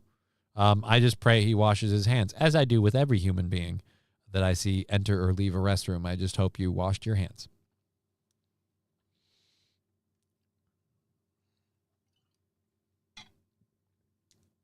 Got a zero qualms about a lot in the world as long as you washed your hands. That's all I care about. Enough people don't that does it really matter. You're never escaping it. Every automated service you touch probably has fecal excrement on it because some asshole. Alrighty, so we had a lot of reasons to move away from Austin, but the one that hit us the hardest was the weather. We were facing our fourth catastrophic event in 5 years, and nobody was doing anything to address it. Okay. So you moved because the climate wasn't what you thought. Forcibly or voluntarily leave their home due to extreme weather events or climate change, such as wildfires, sea level rise, or hurricanes. We've had those happening, though. I mean, we've had a lot of people forcibly displaced because the government doesn't let them rebuild their homes. I don't know if we're... Aaron likes to get naked when he takes a crap. Well, then. You know, everybody's got their traditions, and here's what. The less I know, the better. And I already feel like we've gotten just a little too much information. All right, let's close that one. And there. So enjoy your new liberal utopia. At least you know that the plants can always be fertilized, because if you wait long enough, there'll be fresh hobo poop on the front porch.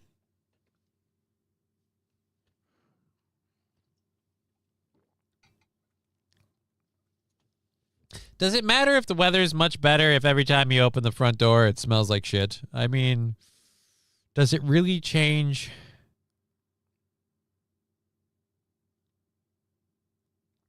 Rusty Grammar, if you just piss, though, it's not like you're pissing on your hands. Yeah, but you touched your dick, all right? Just for the fucking sanitary rules of the rest of us, BO and other things. That's not exactly what I would call the cleanest and most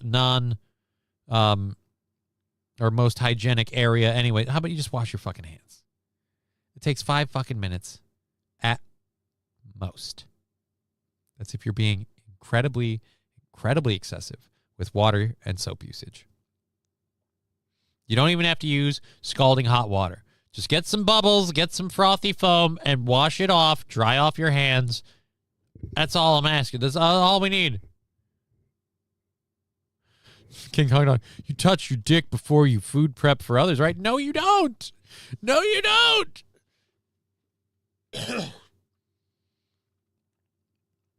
God, that was gross. That's the exact opposite of what you do. That is the exact. I'm getting the sense that you're fucking around, because that's not what you do. You do not do that. Dear Lord. All right, let's load our second hour stories. We got through all of our first hour stuff, right? Did I load this one? I think I did. Chilling scene. Yep, that was the surprise. A whole bunch of shit's blowing up. All right, let's go over to here.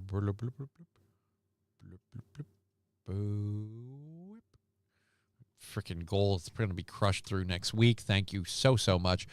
We do have a little bit of Iran news to talk about. We'll look at some more classified UFO footage. We're going to talk about the hantavirus quarantine in Nebraska. Just nothing to worry about, guys. And smart contact lenses. They're apparently a thing, as well as Donald Trump urging Congress to pass a bill. And this is one of those things where I'm like, I feel like it's you talk a big game, but you really pass this football to a place where we know it's not going to get through. But hey, we'll talk about all that in a minute. Boom. Iran, the first one, so far away. Apparently, in response to Iran's strikes, North Korea is now saying they will use nukes if we take out the supreme leader, which is, for me, just more reason why I'm like, can we just back out of this game? I don't want to be involved. Although I'm dangerously worried that if we back out of this game now with this being called, we're going to start having North Korea and Israel playing fucking nuclear back and forth. King Gong Dong, I'm 99.99% fucking, I know. And the 0.01% is just to fuck with you even more. I kind of gathered when I'm at work and I'm meeting a client, I go to the bathroom, take a pisser, and purposely don't wash my hands. So then they have to shit. Yeah, that's gross. That's gross. Mother Nature can sucks it. Dang wind. It's like being in a sandblaster outside. Glad to be done for now. Well, I'm glad you're done too, buddy.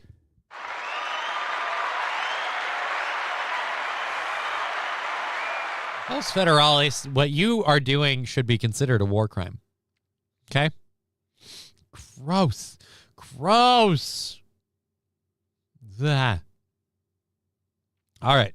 So, apparently, a revision was adopted at the first session of the 15th Supreme People's Assembly, which opened on March 22nd in Pyongyang. It was made public on Thursday in a briefing to senior members of the South Korean government by its National Intelligence Service, NIS. According to the NIS briefings, Kim has command of the North's nuclear forces, but the changes codify procedures for retaliatory attacks in the event that he is incapacitated or killed. Oh, so the country automatically launches nukes if their supreme leader is nuked. Okay, so they're just covering Kim's ass. If we go after Kim Jong-un, they launch nukes. The amendment was a direct response to Trump removing the leaders of Venezuela and Iran this year. One by extradition, another one by explosion. Revision Article 3 of the nuclear policy law states that if the command and control system over the state's nuclear forces is placed in danger by hostile forces, attacks a nuclear strike shall be launched automatically and immediately. Great. So, guys,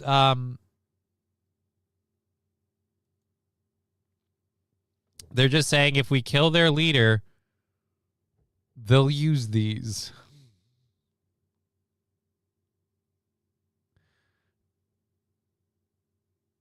Oh yeah, the Benjamin Netanyahu saying that he wants to be no longer finance. Again, this is the same as I say with Trump's bill about single family homes being owned by single families. Yeah, that sounds great. So you're talking a great game, but we've had enough talking a great game. Let's see something actually cross the line.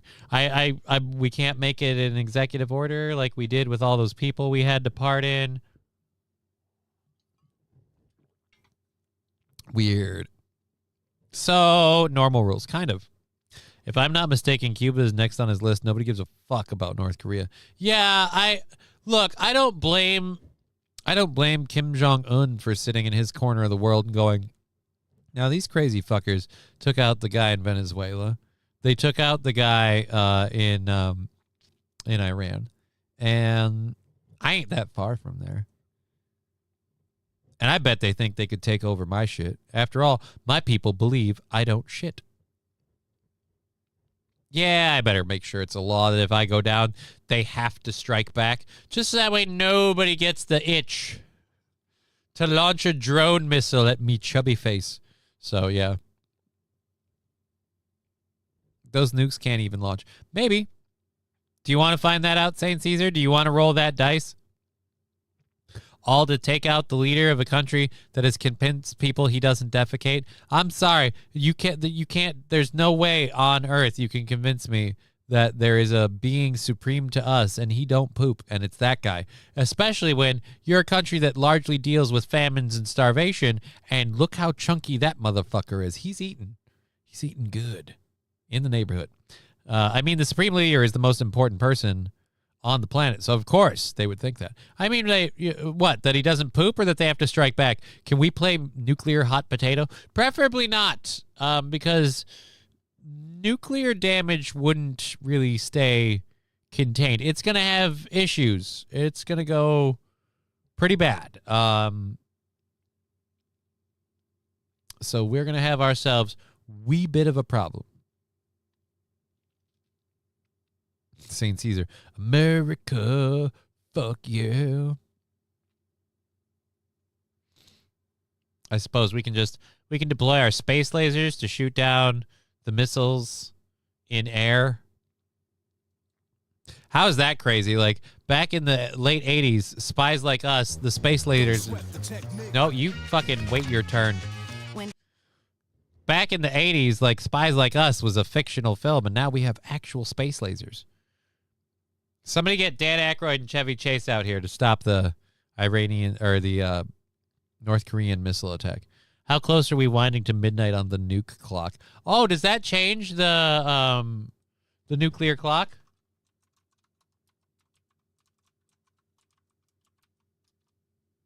The doomsday clock bulletin of atomic.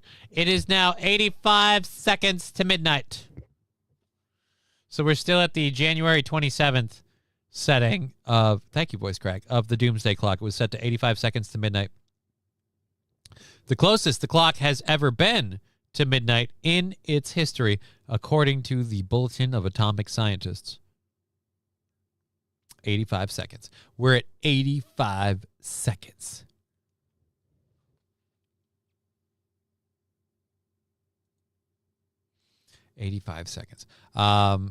Still one of the best films ever made. What are we talking about? Spies Like Us? Spies Like Us is a good flick. Spies Like Us is a solid flick. I'm pretty sure it was written by what's his name that played Egon in the Ghostbusters and did like Stripes and stuff. I could be wrong, but I thought Spangler was involved. And yeah, it's just a good time with Dan Aykroyd and Chevy Chase. It's a funny and enjoyable premise. It's lighthearted and fun all the way throughout the movie. Other than the mid-movie medical operation that has to go on, I'd say it's just a pretty good time all over. Harold Ramis. That's what his name was. Dang, not even a minute and a half. What, for that scene? Or the 85 seconds? They keep threatening us with that clock, and yet we have never reached midnight. Well, that's because it's gone up and down. Let's see. How many times have they added to the doomsday clock? How many times have they added to the... All right. As of the 27th, the clock was adjusted 27 times since its inception in 1947. It's moved forward and backward. The clock has been moved forward closer to midnight 19 times and backward further from midnight 8 times. So it's gone backwards 8 times. The furthest the setting has ever been is 17 minutes to midnight in 1991.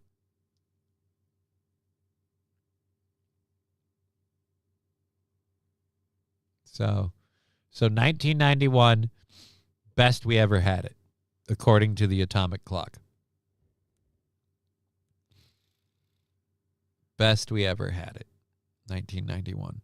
That sucks. So I was like 9 years old. So when I was 9, I was living in what the world considered the best time. Shit. Fuck. Well, it ain't 1991 anymore. All right, so let's skip this ad. Mute.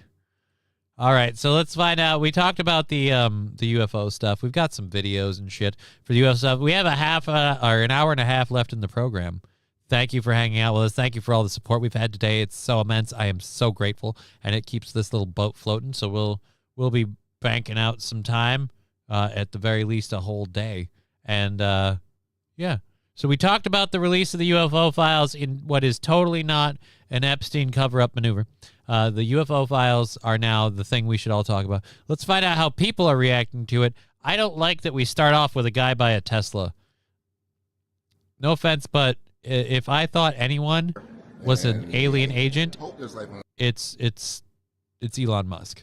Another planet, and I think with the amount of galaxies that there are and the amount of planets in the galaxy, I think the odds are that there's life on other planets, but I don't think we'll ever see it. I would like to believe there's a life on other planets because we are getting... I would like to believe there's life on other planets because we've been allowed into so many first world countries that eventually everything's going to be covered in cow shit. So we need somewhere else to go in the future. Pretty crowded on the Earth, you know. I know there's life on other planets. We just don't disclose. What? You know that? You know that for a fact? Still got the shovel. So like you hang out with aliens or something? Let me guess, you're one of those ayahuasca assholes. Look, I don't subscribe to whatever trip you had while you were, fucking puking balls on some weird frog snot. So you do what you got to do. And the reality is that we are probably one of many civilizations, intelligent civilizations, and now it's time to just go join the U.S. Federation of Planets. Really? Yeah, just join. Like, there's obviously a democratic. There's absolutely no way that one species that say worships strength over all else, like those who can enforce their will lead. You don't have to worry about that group of people. They wouldn't take over the whole fucking thing. It would definitely be the hippie commune utopia predicted by Gene Roddenberry. I find that less likely. I'd say, yeah, there are. I mean, we can't be the only ones, and we're probably the least intelligent. Oh, I definitely agree with you on that second part. And to be honest, yes, I've been a big believer for a long time, and the reason is because I came across a interview of someone saying that they have heard another interview of a government person saying that there is creature in another planet. Well, I had a guy tell me that you guys found a cat lady, but I mean, I don't know about creature. We did have Obama saying, yeah, there's alien life, and then he walked it back going, I believe there's alien life. It gives us a St. Caesar, look, Wang is back. Well, not for long. And just what a civilization that isn't us and doesn't look like us, how they would even function. So I feel like from a curiosity standpoint, there's so much to learn, so much to gather. I think that there are maybe not human beings, but another kind of species that live somewhere else. Hopefully we get to meet them. Oh, no, we ain't meeting them. If there's, I really love the Gil Grissom line from CSI. If there's sentient life in the universe, then it's smart enough to know to stay the away from us. Oh, if they're showing up, it's because they want our stuff, and it's not gonna go well. For us, by the way, they're not. Again, like I love the enthusiasm from Star Trek Voyager, but I don't think that's gonna necessarily fly.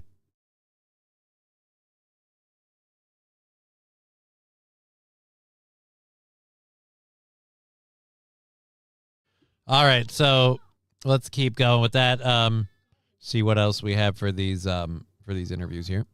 It would be biased for us to even think that we're the only ones here. I mean, they've proven that when they do missions, that they do see some elements on other planets that would lend itself to there possibly being other life. Yeah, I think it's a good idea. Is it a good idea the government begins releasing the UFO files? Again, yeah, I think it's a good idea. The world doesn't go bonkers. That's why I think the information has to be slowly hand in hand with. It's not everybody's ready. Unredacting them. The transparency is great. Yeah, well, let's keep that going with a lot of things. There were some other files where let's have some transparency over there. Just really like to get everybody we could at that. Finally hearing information that they've obviously known for a while, that they've had for a while. I think if government has any information about to make sure there's no life on Mars, we sent rovers with leaky reactors. Balls Deep says orbs are real. Well, we've got hours of orb footage. Did we really send rovers with leaky reactors? I mean, is Curiosity just frickin' irradiating the planet? Balls Deep, see my avatar. Oh, you've got an orb in your avatar. Orbs are real.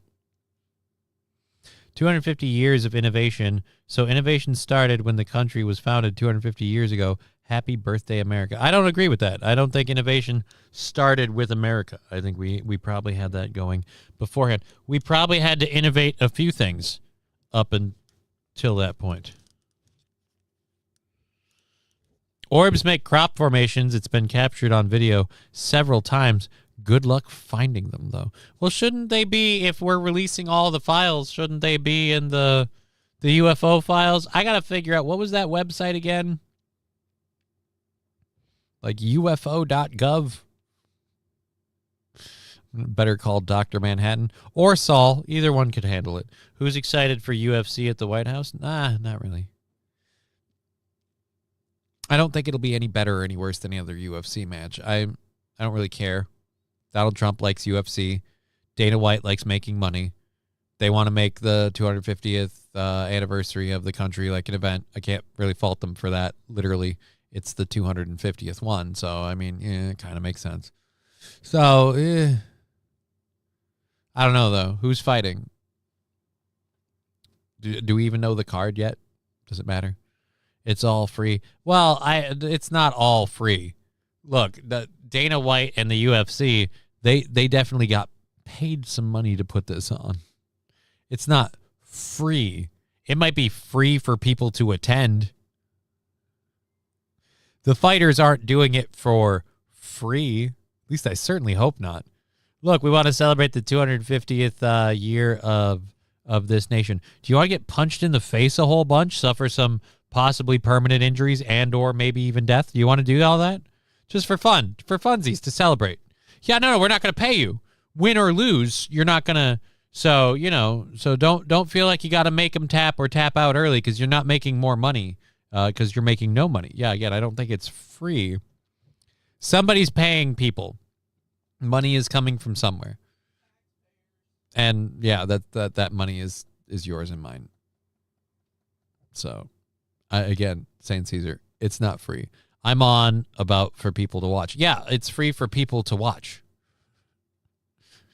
But is it free? I mean, technically, it's not that it's free for people to watch. It's that we all get to watch it because we already paid for the damn thing. It's free for you to watch. As someone who doesn't pay taxes in this country, it's free for you to watch, maybe. But it's not free for me to watch. It's just I already paid for it. So it's the pay-per-view service I already ordered. Free CTE, says LabQuest. Yes, the CTE is free. The CTE, the skull fractures, the broken bones, the lost teeth, the cauliflower ears, and mild blood loss, that's all free. Comes with the package. I would like to go to the National Fair, but it sounds expensive, and like there's going to be too many people planning to do the same thing. I have a really bitchin' American flag that I got because of a participating in a raffle for veterans, and I have some shirts that say these colors don't run because I believe in wearing T-shirts with irony when I'm in my wheelchair. So, but that's about as over-the-top patriotic as I get. I found out recently when I tried to watch American Gladiators that if you get too America on me, I kind of shy away. I don't know. Look, I don't hate this country. I don't love it. I think it does a lot of things better than a lot of others, but I also feel like we're in Shitsville in terms of where it's going, and there's no righting the ship. So I'm just kind of like, I'm not going to cheer for it as much is all. Thought it was privately funded, just like the ballroom, $0 taxpayer dollars. Oh, let's look that up. That seems like we could Google search. No, I don't care what you think about aliens anymore. Go away. Let's go Google search. White House ballroom taxpayer cost. So the White House ballroom taxpayer cost. As of May 2026, a Republican proposal in the U.S. Senate seeks $1 billion in taxpayer funds for security upgrades tied to President Trump's 90,000 square foot White House ballroom project. While the construction of the $300 million to $400 million ballroom was previously touted as being privately funded, this $1 billion proposal covers security enhancements for the East Wing modernization project. But how much of it goes to the ballroom? The ballroom construction itself is estimated at blah, blah, blah, initially intended for private financing. Well, how much of that are we paying? This is misleading facts. So they want to spend $1 billion in security adjustments and upgrades, but that's not related to the ballroom. That's related to everything. Strengthening security amid missile-resistant steel columns and ballistic blast-proof glass following recent security incidents.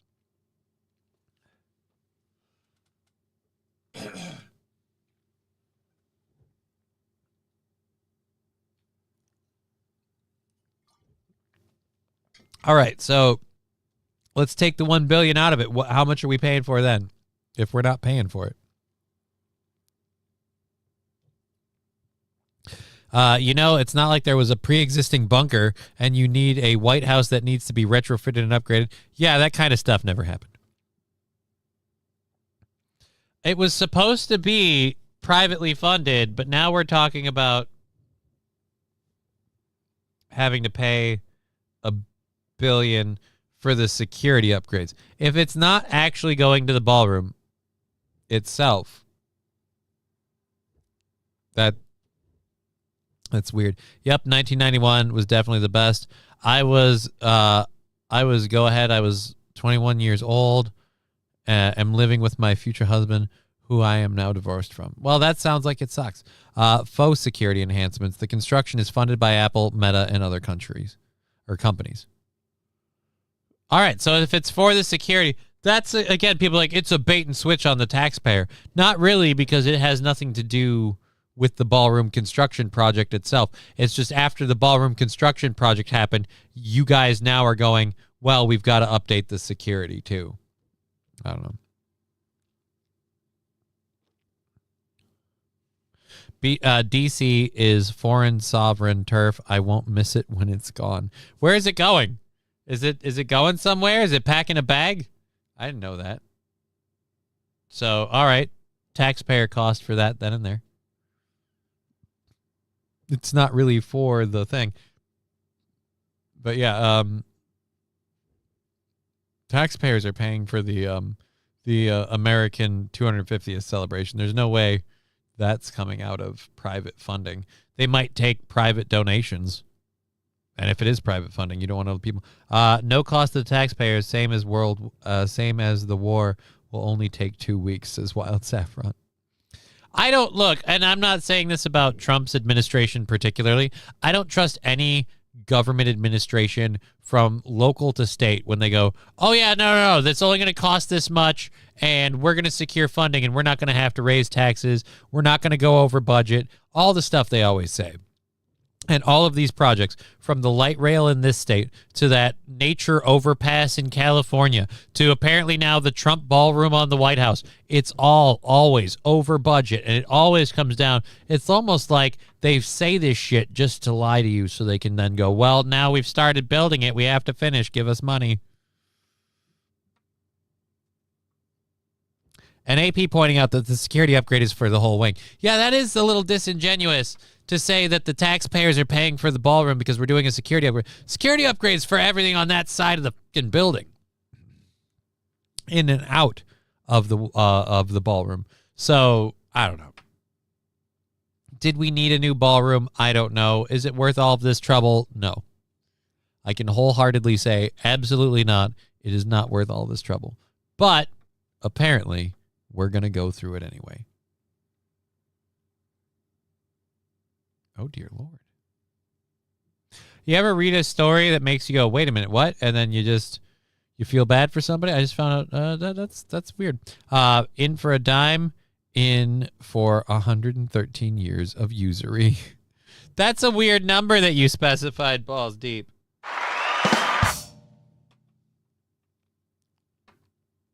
What do you mean?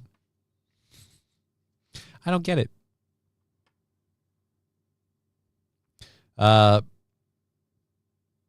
Wasn't bullshitting. Bitch was full ass retarded. Well then. The wind is brutal. I can't believe I'm going into a rooftop in a few minutes. Gonna suck ass. Gonna need sunglasses because whoever said something about sandblasting a few minutes. Yeah, it's windy as F apparently out there. Be safe. Goggles and sunglasses are for... Oh, Wild Saffron has opinions. Probably no American fighters. Yeah, I don't know. Do we even, like... So if it's celebrating the country, do we have American fighters? Do we just get the best fighters? Because no offense, I don't know that we have a whole lot of Americans as the best fighters. Where are they at in the UFC right now? No cost to tax... Oh, we already did that. There's 4 big ones happening now. Take your pick. Take your pick. All right, so there we go. We did the UAP thing. Breaking at noon, criminal... Eat a dick. We'll get to that in a second. So, yeah, I don't know how the taxpayers are handling all the bills, but I imagine we're not getting the 250th country celebration thing without also getting a sizable bill. So, one's coming with the other. It's so windy outside, everyone. I don't... like I'm telling them to go fly a kite.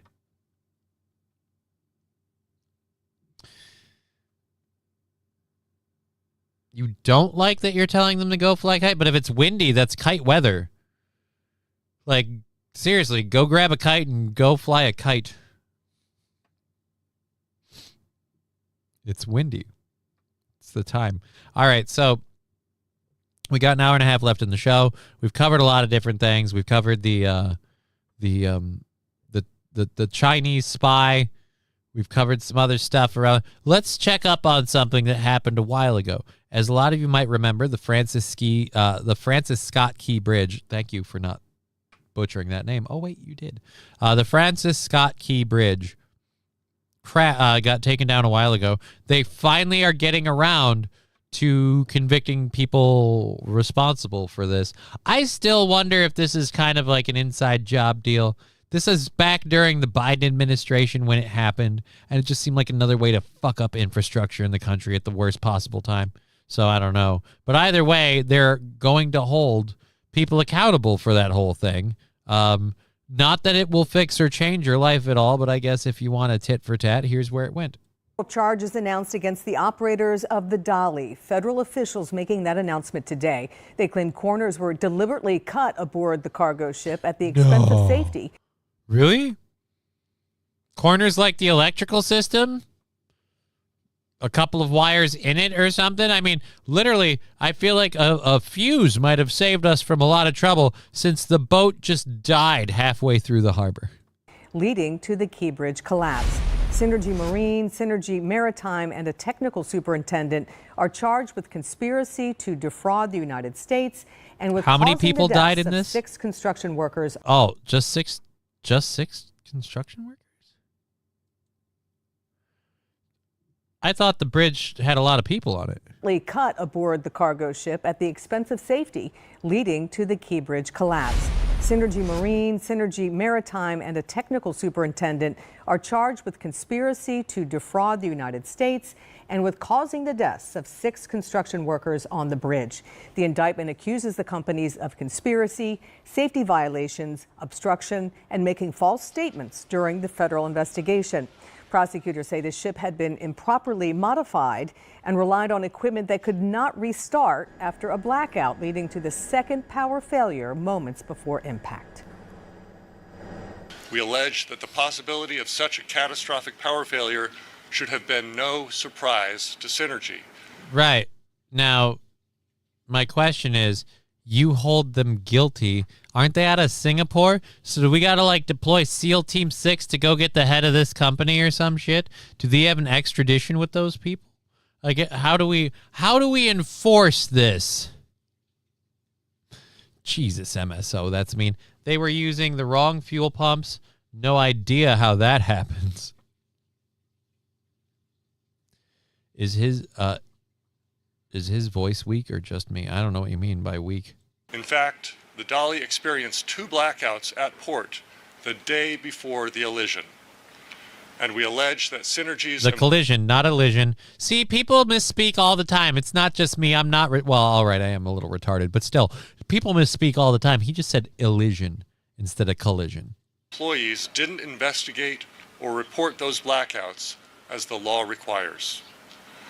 We also allege that the defendants provided false documents and false statements to the NTSB during its investigation. The companies also face environmental charges tied to pollution released into the Patapsco River after the crash. At 4 o'clock, our Tommy Clark will explain the indictment and what comes next in this major move by the federal government. Oh, I bet they have that out now. If I had only grabbed it while I was doing the show. He's going through one channel. Not on my end. He's going through both. He was going through both. He was speaking at a distance from the mic, so there was a lot of air. That's what happens when you speak a distance from the mic. It gets a lot of the air in between. You can't help it. It's just part of the process. We've got about an hour and 15 left. Flatten the curve. 2 weeks, says Rusty.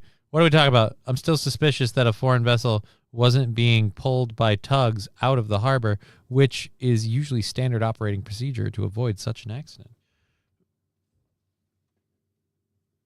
Well, I mean, it was going, I don't know.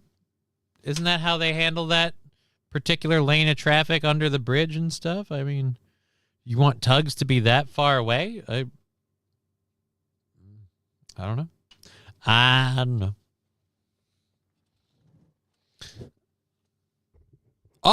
Oh, dear Lord, he didn't misspeak. I'm just an idiot who doesn't, who's illiterate. Elision, the act of a ship striking a stationary object. I was wrong. He was right. Fuck me.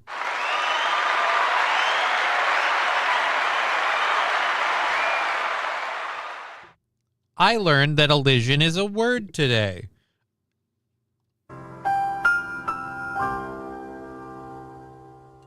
I did not know that. I did not know that. Thank you for that. So never mind. I'm a dick, and he was right. It was an act of elision. It sounds too close to collision. So you can at least forgive my my thinking he misspoke. And as someone who misspeaks constantly, I was just itching to jump on somebody else for misspeaking. I have to deal with the fact that my voice randomly cracks and I can't quite control it. My vocal cords kind of shift throughout the day. I can't quite control them as much as, say, a normal person does. A lot of people have like a general level of voice tension when they speak, and it stays there, and that's a thing. Mine kind of floats up and down, sometimes lower, sometimes higher. I have to work with it a bunch to keep it in place, but even still, when I'm talking, every once in a while we get the voice cracks and shit. It sucks. It really blows. You learn something new every day on this show. I mean, I do, yeah. I didn't know until I looked it up. All right. Well, the point is he was right, and I was wrong. All right, whatever. Stop updating my phone. I'm going to take a quick intermission of the show to check my phone to make sure we don't have any thank yous to throw out. We've been doing remarkably well today. Thank you, Numero Uno, Josh, Jenny Fan, and others for throwing in on Twitch and Rumble, making sure we're not missing anybody here. And one more to check, and we're fucking good. All right, we're good. Environmental damage, they spilled semen all over the bay. Semen, fuel, a bunch of other things. The beer is going down way too good. Which beer? The one you're drinking? Well, enjoy, sir. Enjoy. It's early in the week, but enjoy. I guess you're off, you know. It's okay, Johnny. Puberty for you will happen soon.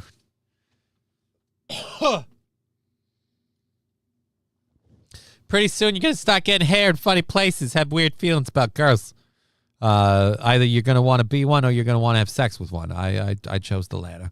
I became, heterosexual. I hate when Windows auto-updates and fucks with my settings. It fucks with everybody's settings. I was actually wondering about that on my own.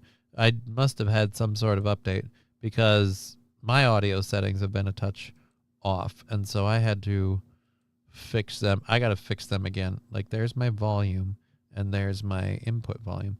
My input volume should be around here, so that's where we're usually at. Which means when I'm up at this level, that's where that's usually at. So we're good. And then this one should be up there. Okay. And we're good. In fact, we're gonna just a touch back on that one. All right. I hate when window update. Yeah, so I think it fucked with my shit too, man. Which would explain why so many of these audio clips have been quiet.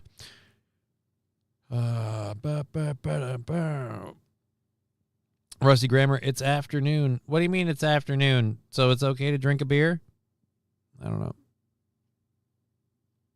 As long as his dog, cat, or some form of poultry is home, he isn't drinking alone.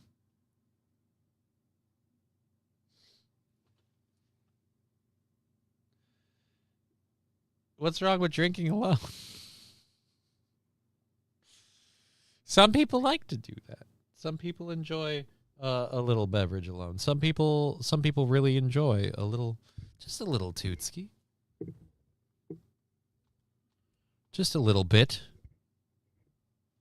Therefore, not problem drinking. It's problem drinking. No, it isn't. I don't know. You know what I can't do? Judge people for drug usage. We've got like an hour left in the program.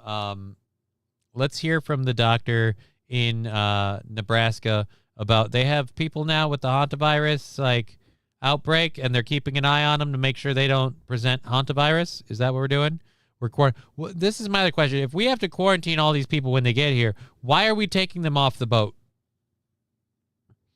Like this idea that, well, the hantavirus is on the boat, so we should get all the people off the ship and disseminate them around the world so they can be monitored at individual sites. Like, no, that just sounds like we infected one group of people, now let's spread this shit sort of deal. Well, I really feel like possible hantavirus, anybody you have to quarantine, maybe they should stay on the boat for a bit.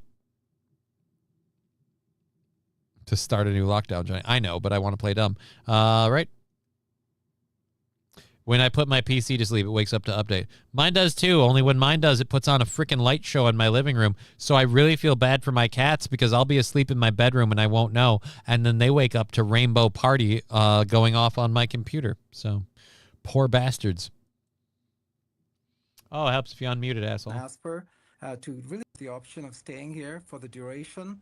However, the determination of how long they stay here will be based on a number of factors. There will be a screening with our federal partners, the CDC and ASPR, to really get a sense of how much intense their risk factors in terms of contact with people who are who are symptomatic was. And then there'll be some conversation with them and wherever their home state is to figure out if there are opportunities to also quarantine them close to home in a safe and secure manner that does not. This sounds a lot like let's put the coronavirus sick people in the old folks' homes.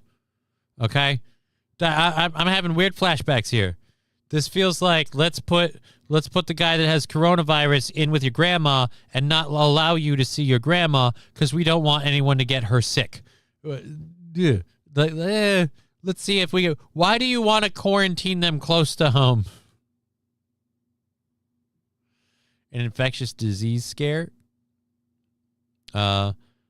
Commuting with Al Cool wouldn't recommend it. I don't know. It's starting to sound a lot like COVID.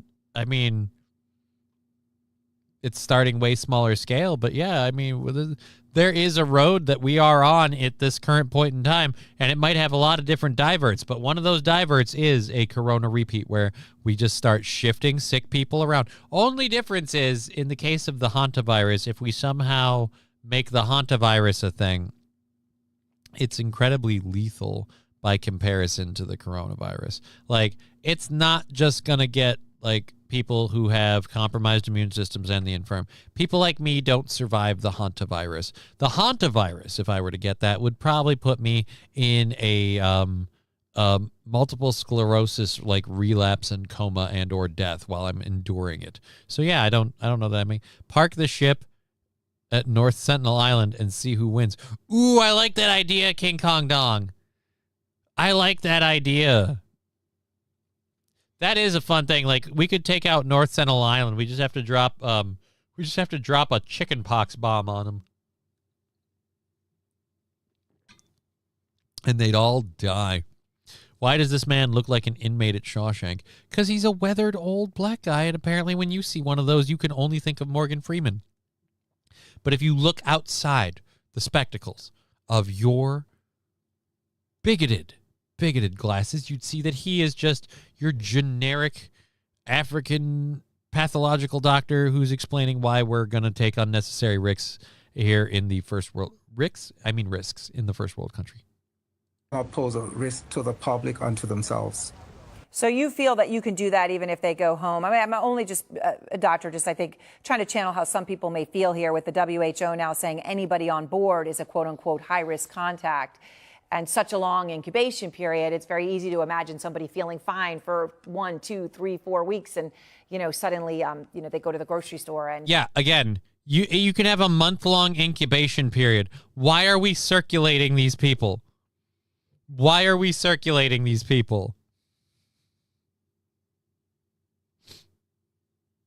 We're so screwed.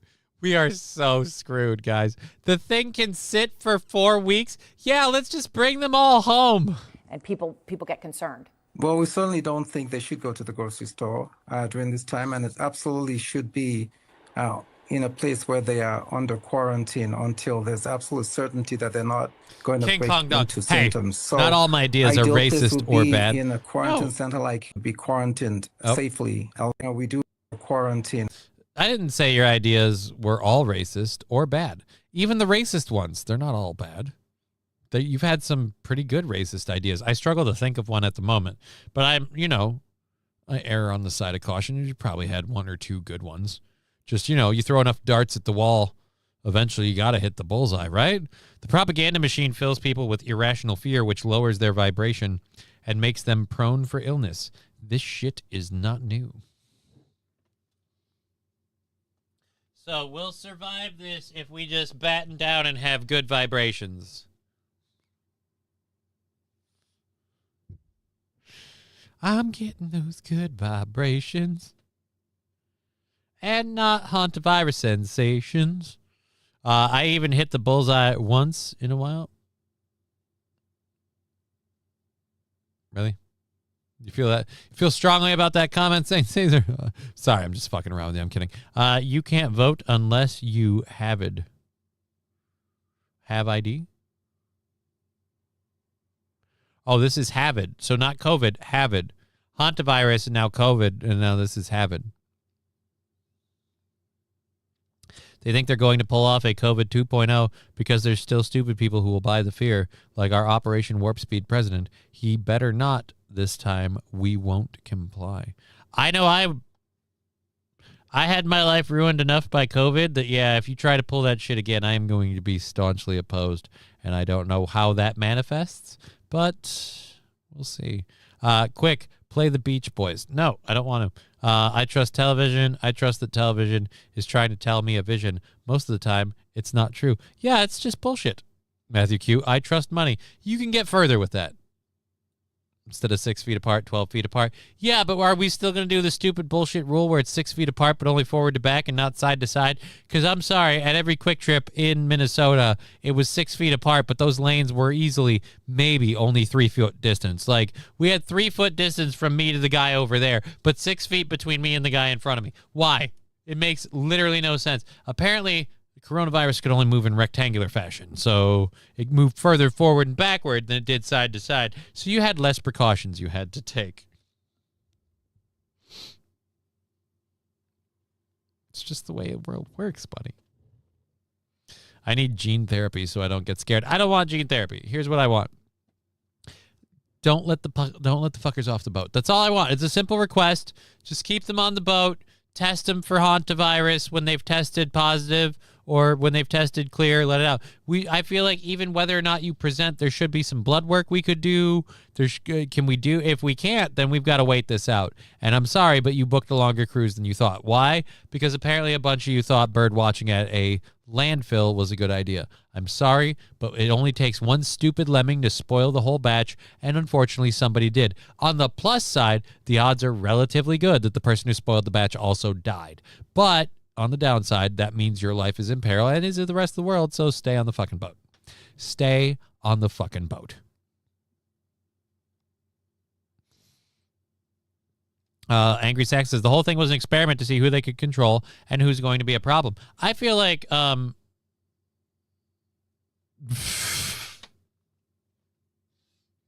ballsy. Johnny, don't let them off the boat. Words to live by, going back 200 years. No, that's not, don't. That's not what I was saying. That's not what I was saying. But I mean, if we add all the pros and no. That's not what I'm saying. Check out this clip, says Rusty Grammer. Uh-oh.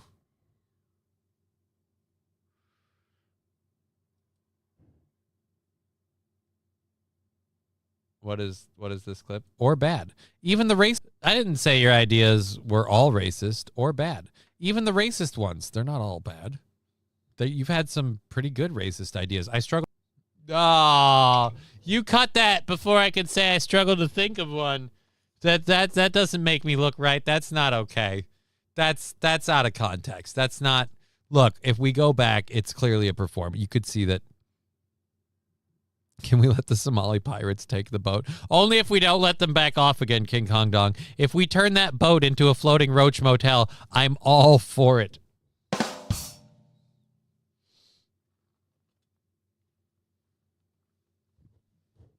We put it there. We let the whole thing happen. And then, we don't let them back off. So we let them show up in their speedboats. They climb on with their AK-47s. They tell the captain, I'm the captain now. But then they find out that there's no fuel. The engines are dead, and they took all of your boats. So you're stuck here.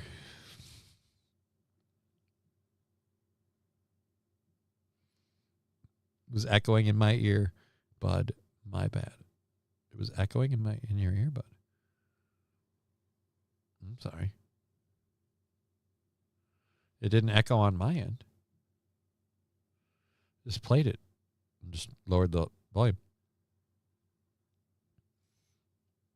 Alrighty, let's check up with the COVID. You haven't had the vid. So just pulling the bullshit. Isn't real any. They're just pulling bullshit. This isn't real anymore. Anyone believing that this shit could just die anyhow, useless. Oh, you send them to the train station. Wow. Brought the bullshit last time and never admitted he was duped. He's going to buy their bullshit again, is what I fear. Yeah, that's the other thing. Trump can't ever admit he's wrong. It's one of my things I didn't like about Trump. But I was really hopeful that he was sincere about the shit he said he wanted to do.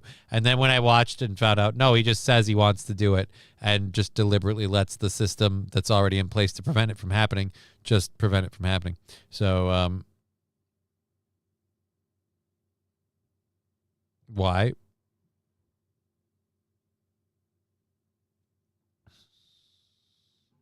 I just looked at that link. Enchanting Bloody Hedgehog Optimized Prime. Sounds weird.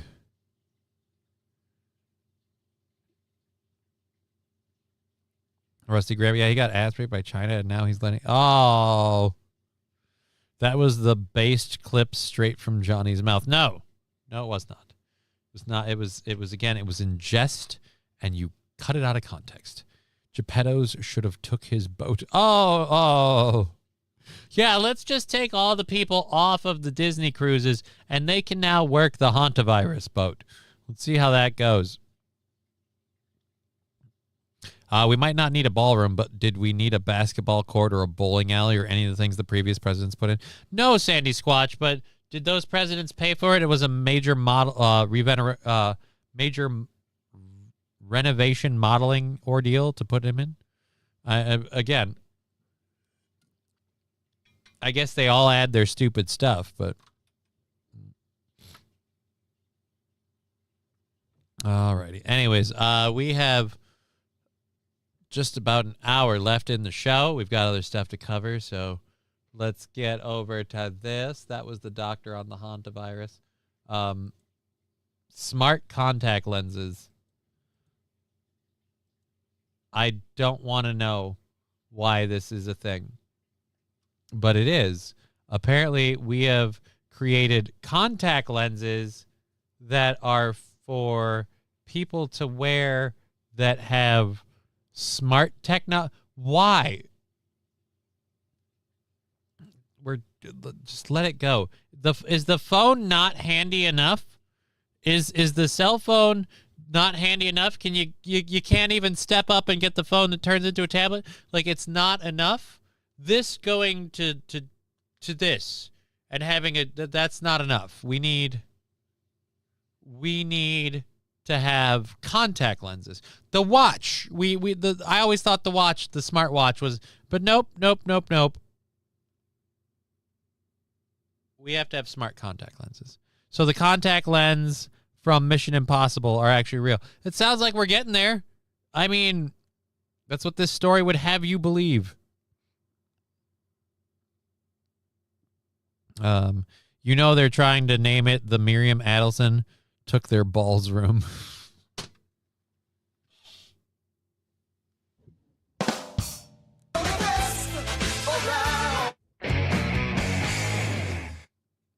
That one wins. I'm sorry, that's funny.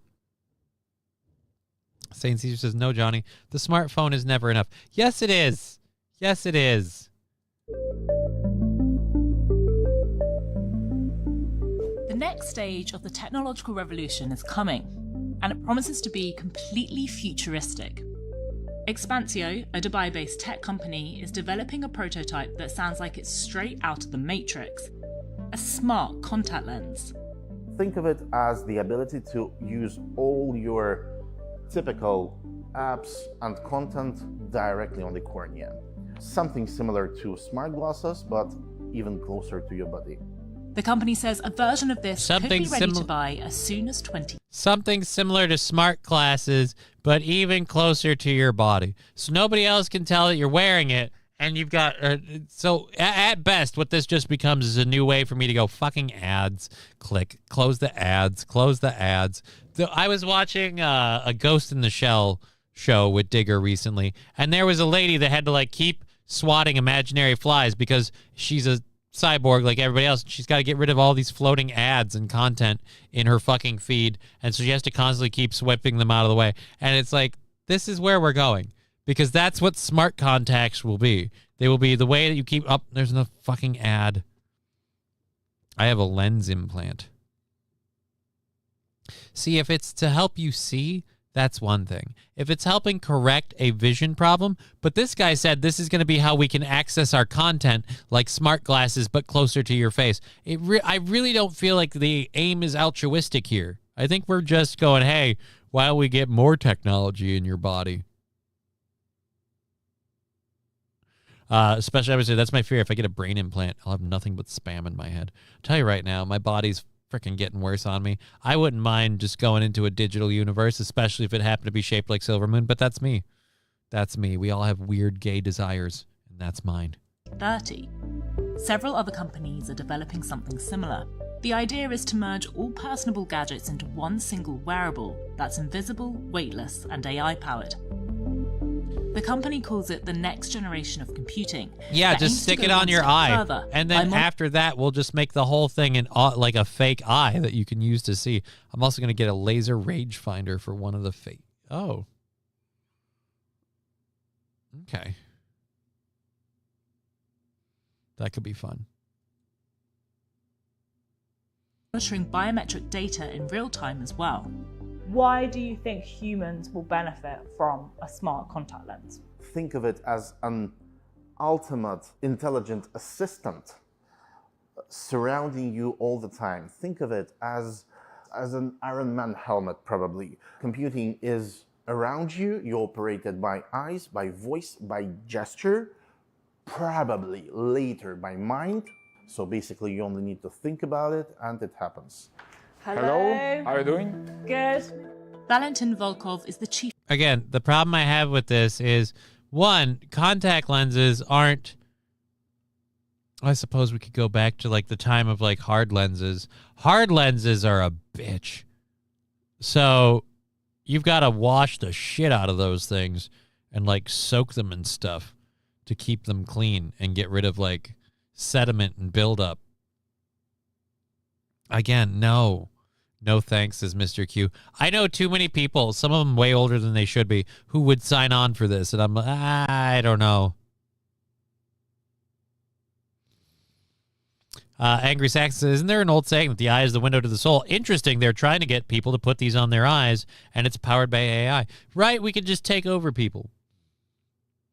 They can hack into your contact lenses and literally see everything you see. Oh, man. AI-powered. What is the AI's power source? All of your devices, I would guess. I would guess all of your devices that are linked into the smart contact lens that are sharing data with the app.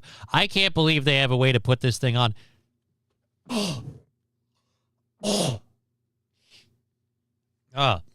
It's not surprising, but it's crazy, and excuse me for sneezing. It's crazy to believe they actually have a way to wear a contact lens that could be a screen. How long until I can use it to play original Doom? Technology officer. He's taking me on a tour of the labs. Bring it to your eye as close as possible. Take the look through. Can you see something? Yeah. I can see speed, kilometers per hour. So basically, it's like lots of different apps that I would have on my right phone. now, yes. Of course, it can be used for gaming, for shopping, for monitoring your health, for basically measuring calories in your coffee, for everything. The driving one, like I can see so clearly how that would be helpful. Instead of me looking down at my screen and taking my eyes off the road. Looking down at my screen. Let's talk about that. Comes with a wide. Let's talk about that. For a very, very long time, we didn't have a problem. We had these things called speedometers that were just right at the bottom of your vision in your dashboard.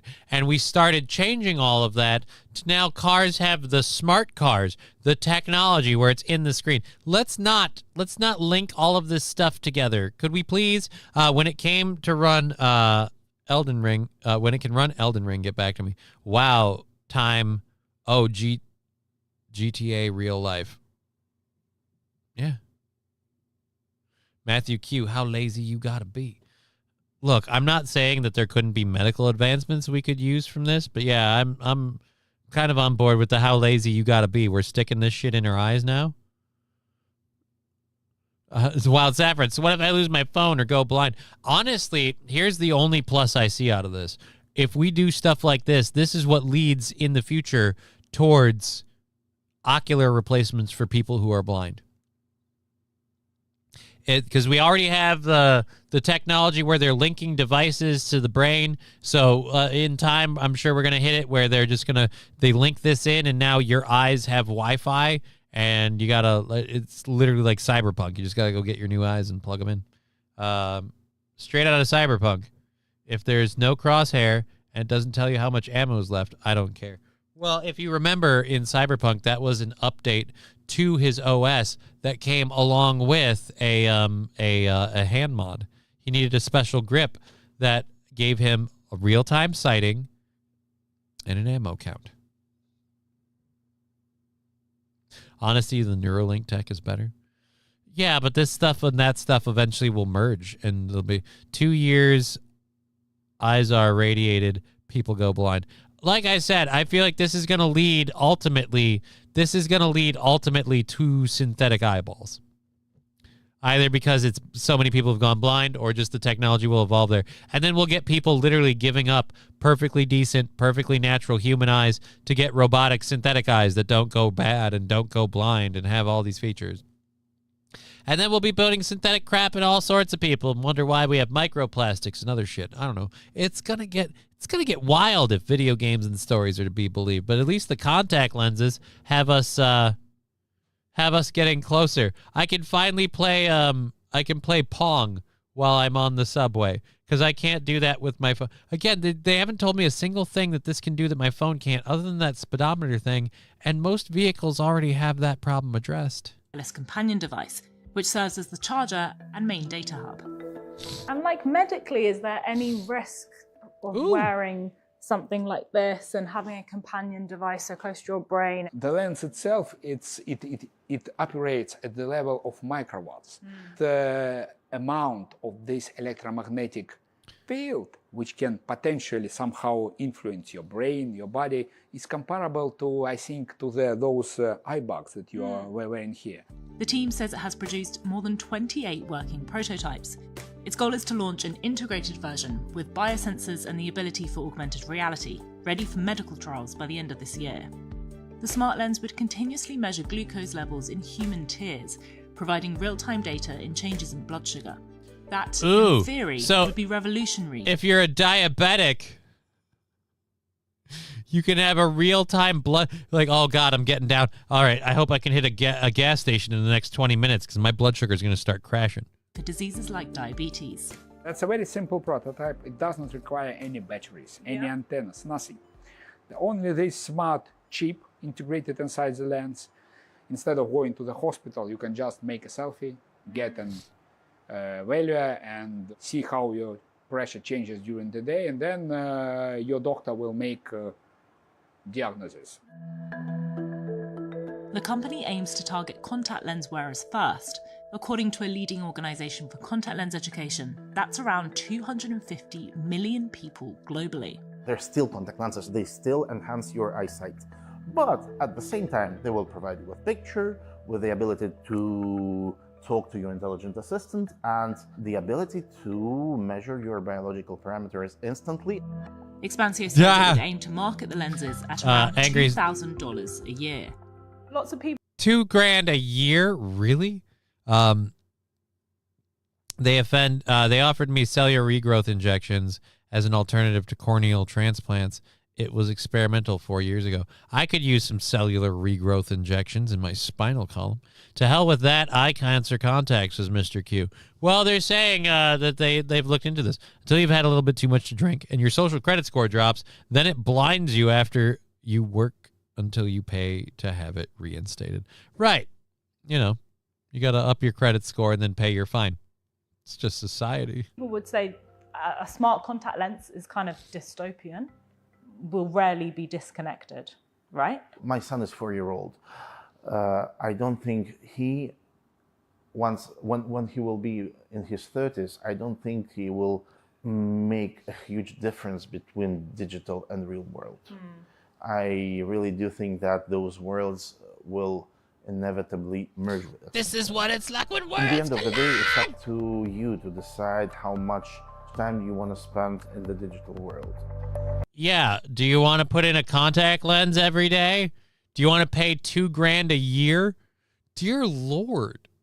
I suppose, though, like I pay a lot for the cell phone, but that's like a 2-year deal. And that's the other thing. You know what? I can keep the old phone. Can I keep the old contact lenses past the date? Like when my contract is up, do I have to get new lenses, or can I stay with the old ones until they just don't work anymore? Stem cells has cured type 1 diabetes. Nice. Lexi Vaughn, they can do this, but they can't make colored contacts for astigmatics. I guess not. There's nobody there. I guess there's no money in that. I have no idea. You would think there would be. Real world is better, hands down. Right, if you can interact with it, especially, which is why I got to sign up for some of these stem cell treatments. I want my legs back. I got some stuff I need to do that's way more preferential if I can do it standing. You know, Johnny, stupid question. Would stem cells help with your MS? Possibly. Here's what happens. Stem cells floating through your body can cause a variety of beneficial or detrimental effects. They could randomly start causing what are cancerous growths in your body.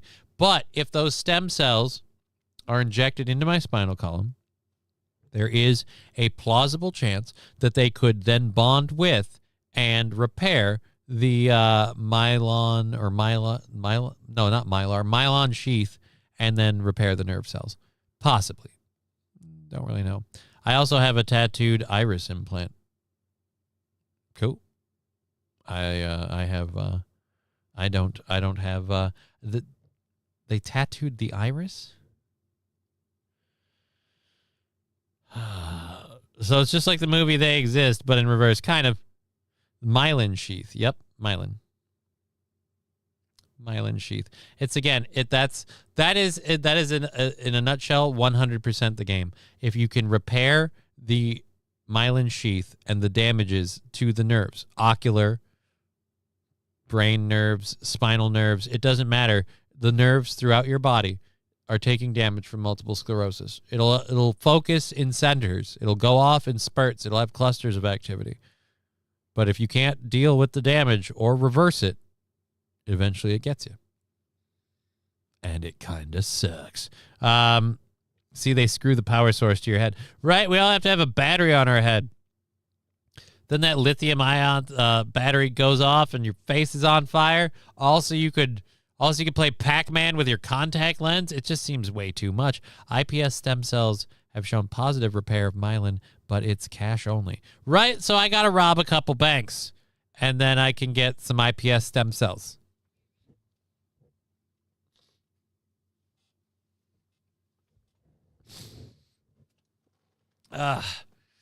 If I could just survive another, decade or two, maybe we'll have some solid stuff where they would actually cure that shit. But I feel like unless they can give you a medication that makes you better but has to be continually taken, you're never going to get out of it. Donald Trump shared a thing on Truth Social yesterday saying he wants to make the American dream affordable again. So this is, we got about 45 minutes left in the show, a little less than. $50K per treatment. Ouch. So how many treatments do you have to go through?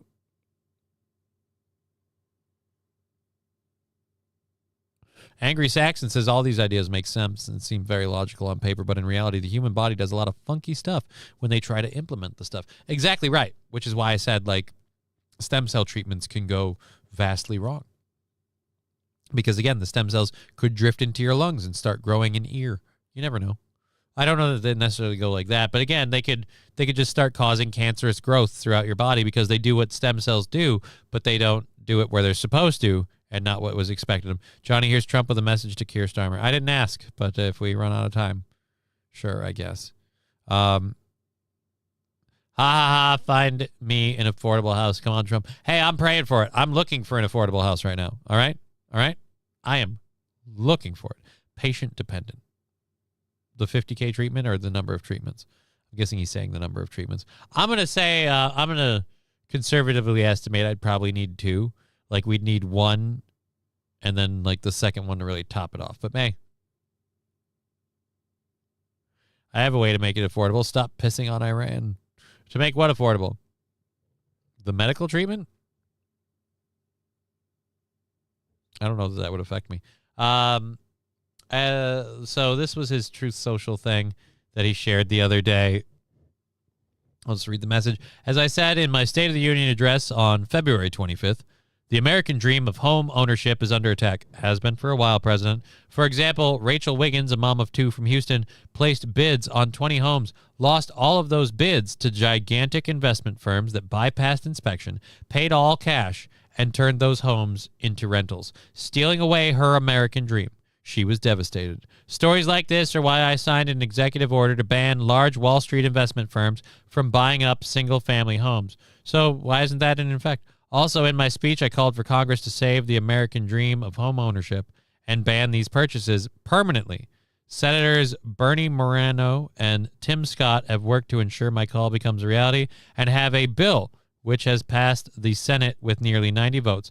I'm asking Congress to pass that bill, the 21st Century Road to Housing Act, which would ensure that homes are for people, not corporations. Yeah, again, talk a good game, but let's see it happen. I would really like to do that. You're also the same president who said, hey, let's talk about the 50-year mortgage.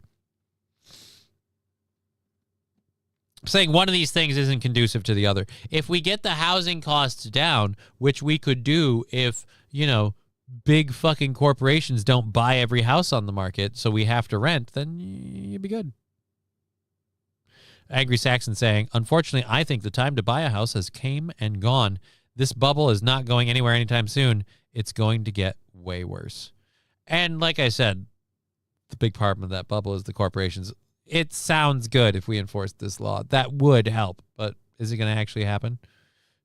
Again, I point to Doge, the Epstein file. Name your thing that you thought was going to change. And let me know how it's going. I feel strangely drawn to its presence.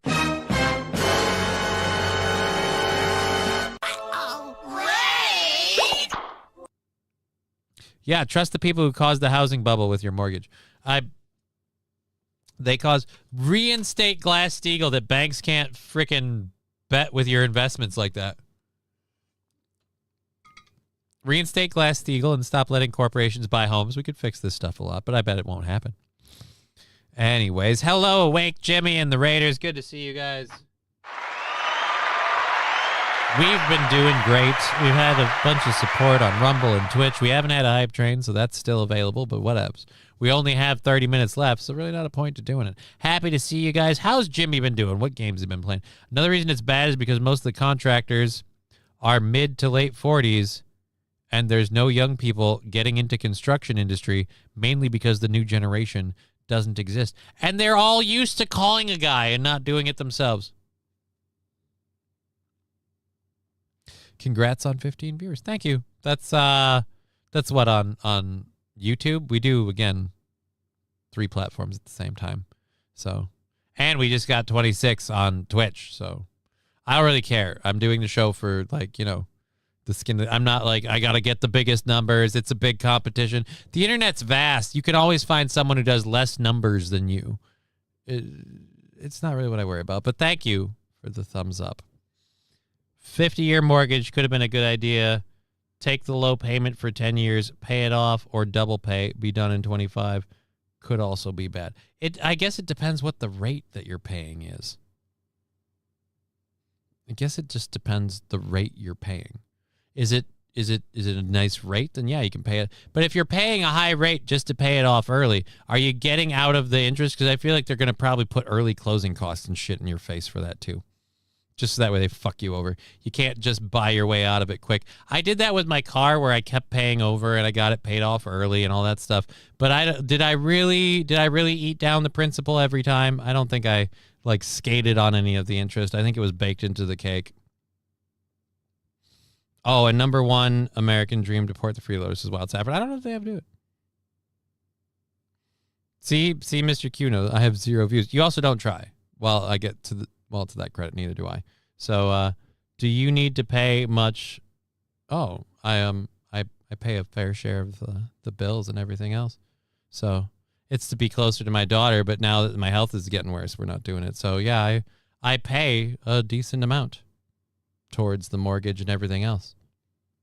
Kind of the Drew. I'm not. Do people just think I'm literally just sitting here like, oh, I'm just kicking my feet up and I don't spend any money on anything? Like, no, it's not. That's not the case. Handle quite a bit of the bills and things around here. When I leave, she'll do that herself. But while I'm here, why wouldn't I?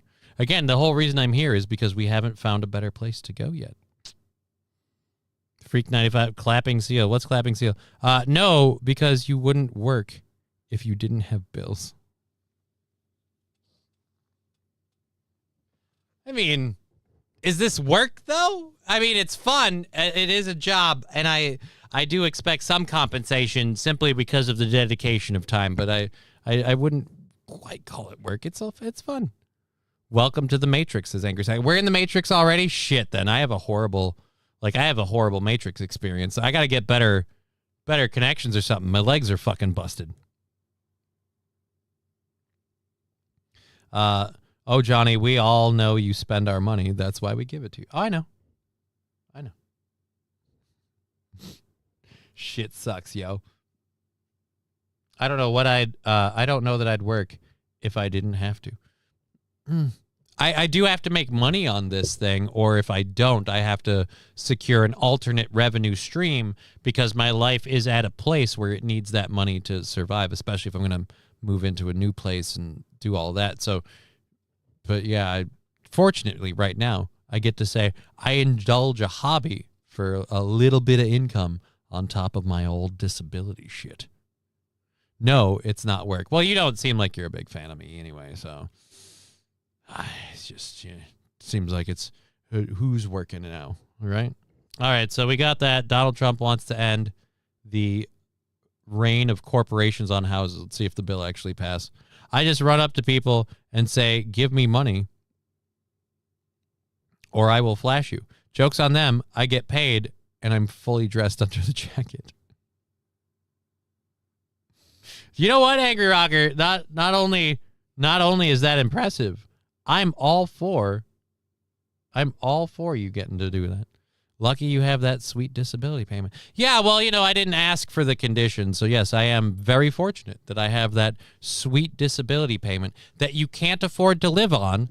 And when you work for a little bit of income like I do to offset that, you then are under massive scrutiny. So, yes, I'm very, very fortunate. Very fortunate. Hear me out. Only wheels. It's only fans with cripples. Lab glass, I don't hate the idea, but I don't love it either. I mean, I feel like you're going to just get the bottom of the barrel. Both the people going there and the people performing on only wheels. There's not a large market of people in wheelchairs that also want to be online content creators. I feel like it wouldn't go worse. Have you considered opening a learning center? I can't, unfortunately. I'm the wrong color. Very fortunate. This seems to bother you. You keep sticking on this.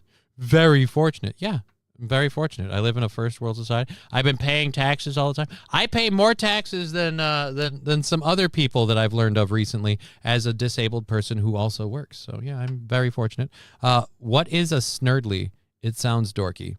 Yeah, it seems bitchy. Any white-collar jobs actually work? I mean, honestly. White-collar jobs, actual work. I would say a lawyer, that's actual work. That's a white-collar job, is it not? A lawyer, architect, an engineer. Are doctors white-collar jobs? Doctors, actual work? I feel like there's a few. Johnny wheeling across the world, first trip Canada. Yeah, first trip Canada, but I don't know that I'm wheeling across the world. I'm probably going to stay on one continent. I make sure your medical devices work properly and don't hurt you. See, that's a very important service. Thank you. Thank you for that. I don't have a lot of medical devices. Mine are all walking aids, so that's what they are. People want to say Johnny is being prevented from going on other streams to make money, as if, one, he has no free will, and two, those other streams pay $5. Very lucrative indeed. I just, again, like, here's what I've learned. Going on other streams is all about drama and people that don't involve me. Because I'm boring and I don't have any drama. And I'm fine with that. In fact, I've learned to be quite proud of it. As it looks from Jeremy and other people, the drama shit just doesn't really work out. So I'm very happy that my life, the biggest drama I have is that I have a disability, and to stay close to my daughter, I'm in a very unique living situation that is becoming difficult to get out of. So that's it. That's drama I can handle. You know what? Fine. In fact, there's actually upsides to parts of that drama. But yeah, the rest of it, no. I just, so you, you know what I've learned? I tried doing the other shows. It's all people getting their gripes out about Aaron, out on me. I don't care. And Kevin Brennan, no disrespect to him, that's what doing his show will be. Everyone in his chat paying to get their gripes out on Aaron. I understand and completely agree with Kevin Brennan's thinking where he's like, well, let's get Johnny, let's make some money. Yeah, sure, that's a good investment. I don't want to do it. I don't know that I want to do it. No drama. What about your GoFundMe scam? It's not a scam. I'm literally trying to move and the money's in a savings account and I turned the whole thing off. So again, a scam would be if I said I was going to do it and then I spent the money on something else. I've only spent a portion of the money on containers to pack stuff to move, and the rest of it is literally waiting to find a moving place. And we turned off the GoFundMe thing. So, see what I mean? Peaceful living is greater than drama. Yeah. RP, no, they don't. They want to bitch about Aaron. So, I'm kind of done. Kind of done with all of that. I don't want to do it. So, get people that'll have a preconceived. You spent it on weed. No, I didn't spend it on weed. I spend my monthly income on things like weed. Again, I have a medical degree. You know what? I'm just not big on the trolley thing. You've had your fun. You don't think highly of me, which is fine. You're entirely allowed to do that. I'm not particularly proud of starting a GoFundMe to move and then not successfully moving, but I can't. You know what I did when I couldn't keep it? I shut it down. And we're sitting on the money in a savings account waiting to move. I just want it to not be windy, says Mr. Q. Well, it's a tough one. RP says banhammer. I don't really ban. Spoiler. I just time people out. I don't really care. Like, we'll see you tomorrow. You can come back and try again. It's bad outside. It is a little windy, but let's get our third hour stories and get going with this. We did everything else, the bill, all that stuff. Holy Jesus. And what was MSO? Where's the crazy Canuck? I like I said, the Canadian lady had other things to do today. The Canadian lady had other things to do today. Basically the same dabble-tards I've banned from STS and here on YouTube for being... Yeah, but like I try to entertain them. But it's like, hey, you started a GoFundMe and you spent the... That's literally how it works. Oh, but it's a scam. No. If I never move and you can prove I spent all of the money, yeah, it's a scam. But I can prove I haven't spent the money. I'm not going to because you don't deserve to look at my bank account. But it's literally sitting in a savings account. And it's waiting to be used for the purpose that it was intended. Oh. And then what happens, like, in a month or two when we get that figured out and done? What are they going to bitch about then? That'll be the most fun part. But, you know, again, they won't. They can come back tomorrow with big boy panties on. Nah, they'll probably be wearing the same little girl panties they were wearing today. This is my Van Hammer. Her name is Lady Red. She can't be put back on the shelf until she's banned and infidel. Again, banning is excessive. Angry Rocker and everybody over on Twitch is here to have fun and hang out. They just got done doing stuff with Jimmy. I don't want to ban people. Besides, trolls will pop up here, and if you ban them, they'll just make a new account. So just give them the day off. Let them go walk it off. They'll go troll somebody else. Then they'll come back. All righty. Let's grab our third hour stories. We're at the end of the third hour. We already did the dog pool thing, so let's get rid of that. There we go. Panties? Who wears underwear? Ew, that's gross. Oh my God. This guy is on a show I don't like. Let's harass him, right? No Pen says, hi, Johnny. What did I miss? So, Ryan Snerdley, that's who it was? Yeah, Ryan Snerdley. I'm Rob I guess Riggle, actor, if you're asking comedian, who is that, former that's the United rest of States us. Marine. But he doesn't Tunnel to tower. he doesn't think highly of me, just so we know. Stuff with Jimmy equals butt stuff or sheep stuff. Lab Glass, that's not entirely true. That I've heard that rumor, but I haven't ever seen any definitive proof that stuff with Jimmy automatically equals butt stuff. I do know that I've seen some interesting uses of the electric tasers, because I've done those on the funding streams. Interesting uses of the electric tasers, but King Kong Dong, I give the trolls the 60-second kiss, then mine to the 5-minute, then to the 24-hour. I mean, I gave him a bunch of times in the chat, and that just kind of seemed where it is. I'm on a like, I'm not going to do that to keep track of this. What's a snerd? I'm looking it up. I'm guessing a stupid nerd? A stupid nerd? I don't know. I'm going to the UK to hang out with Jimmy in August. I'll report back on the sheep and butt stuff. If I didn't have plans in August and other things that I have to save up money for already, I would say that sounds like a fun trip. I don't know that I could go that far. I don't even have a passport. All right. Oh, a medical degree in secretary speak. Are we talking blue collar jobs? Wild Saffron, thanks for clearing that up for the 100th time. So can the Dabbletards finally shut the fuck up? No, I don't know if you know. They don't ask the question and then actually accept the answer. They have a predetermined answer. So they're literally like somebody, why are you gay? And I'm not gay. Why are you gay though? And it's like, okay, so we just look, they don't have a lot going on. Case in point, I don't have a lot going on. This isn't a big show. And they literally come here to fuck with it because at least that's better than the nothingness of the void. So you got to give him a little bit of sympathy, which is why I let him have his time, because he doesn't have anything better to do, like at all. Let us know how bad the Muslim takeover is over there. Yeah, let us know how that's going. I don't know how much you'll be allowed to see as a tourist.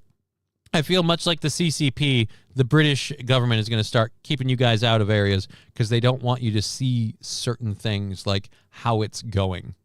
Oh, news on Bigfoot. This isn't the video that I wanted. I wanted a video on that. This is a rip and read. I don't think we're going to get to that one. All right. So let's cover this first. I don't know if you guys have heard about it. With pit puppies for sale. Why would any of that matter? I don't think he's buying homes at all. It's going terrible. What's going terrible, Angry Rod? What's going terrible? That's a shame. I don't know what's going terrible. I might not even get my visa approved. Well, then you wouldn't be able to go, I would imagine. I think he's the big feats, they have 2 legs. Oh, the invasion in England. Yeah.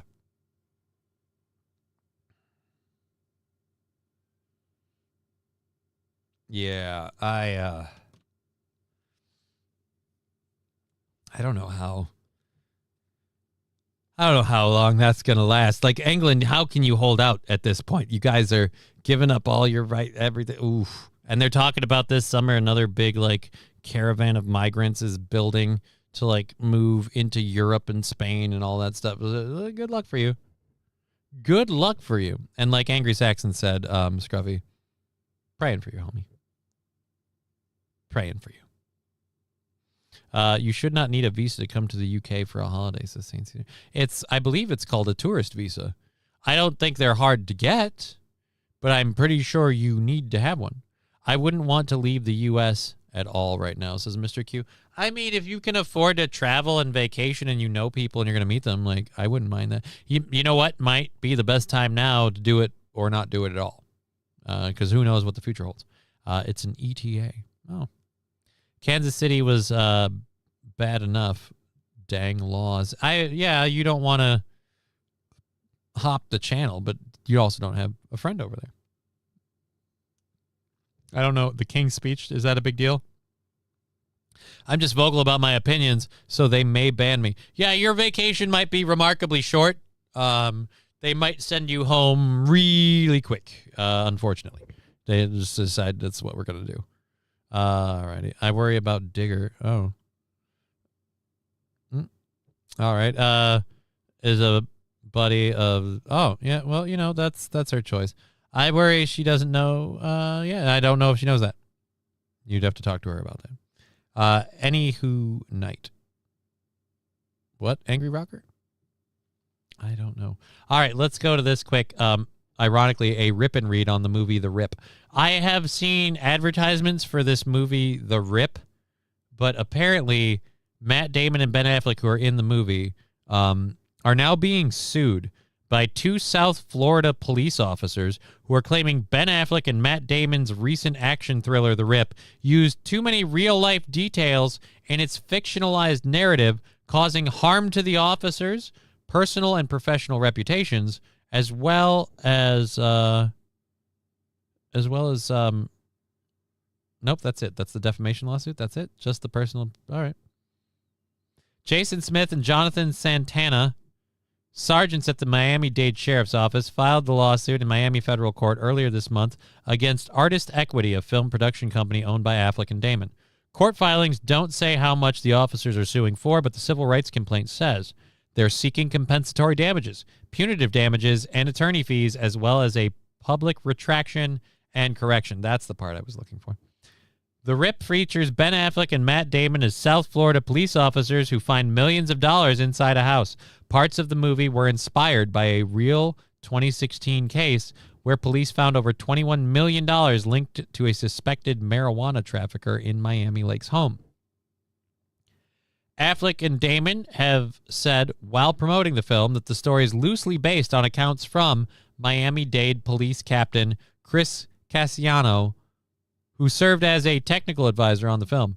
Damon told the Associated Press during a January interview that he and Affleck spent time with Cassiano and other narcotics officers in preparation for the film. We really wanted to kind of understand what those dynamics were like. I mean, those units are very tight because they really put their lives in each other's hands, and they're doing something that's very dangerous. An attorney for Artist Equity declined to comment when reached Monday, but in March 19th response to the plaintiff's demand letter, Lita Walker, an attorney for Artist Equity, wrote that the film does not support or purport to tell the true story of that incident or portray real people, which has been stated by a disclaimer in the film's credits. You're going to hide on that? Look, if they're suing, then this is what really happened. They're going, look, there's too much shit that's happening here, and people are going to find out we're dirty dogs, and I don't want to do that. They're actors acting up. No. They're playing cops in a drug bust with a bunch of money, and I'm betting, I haven't seen The Rip, but I'm betting they take the money. And it's about them trying to get away with some of or all of the money, and... again, if you're saying that this movie hits too close to home, that's the other thing. Like, that's the same with the Deadpool thing. The guy who sued Deadpool because he said that Nice Pool or whatever was a joke on him. It's like, it's an inside joke. So even if it's true, you drawing light to it makes it more of a joke. We don't know this without you telling us. So if you guys are pieces of shit, the number one way to solidify that is go, hey, this film makes us look like pieces of shit. We're suing because it's too true to real life. So you're a piece of shit. I kind of think that Harvey Weinstein filmed these two making love to each other. I have no idea, Mr. Q. That's messed up. That is deeply messed up. And if that's true what happened, well, they at least still care for each other today. Because they're best buds in the latest film. Although Smith and Santana aren't named in the film and weren't involved in its production, the lawsuit claims that Santana was serving as the lead detective assigned to the real case, and Smith was the sergeant who supervised the investigative team. The film's inclusion of real details about the case gives the impression that the characters are based on the plaintiffs, the suit said. This, the lawsuit claims, has given friends, family members, and colleagues the impression that the plaintiffs committed the criminal acts that appear in the film. I knew it. which includes, spoiler alert, conspiring to steal seized drug money, murdering a supervising officer, communicating with cartel members, committing arson in a residential neighborhood, endangering the lives of civilians, and repeatedly violating core law enforcement protocols and executing a federal agent rather than making an arrest. And you said that it comes too close to real life? I'd be screaming from the heavens that this is the most fantastical thing in the world. But if you weren't involved in it and they don't name you specifically, everybody drawing a correlation to you is just a piece of shit. It's not their fault. They're not the assholes. I'm sad T.J. Miller had a falling out with Ryan Reynolds. He would have been fun in Deadpool 3. T.J. Reynolds did a good job with the character, but I've lately heard a lot ever since Deadpool 3 that apparently Ryan Reynolds doesn't necessarily take well to other people shining, if you will, supposedly. He doesn't necessarily... Suppose they did not work well together. He doesn't... when other people really kind of step up and do stuff, he kind of wanted to be the guy, I guess. I don't know. Do you believe it? I could, because it's drama. It's Hollywood, but I don't know. Lawsuit claims that is given family friends.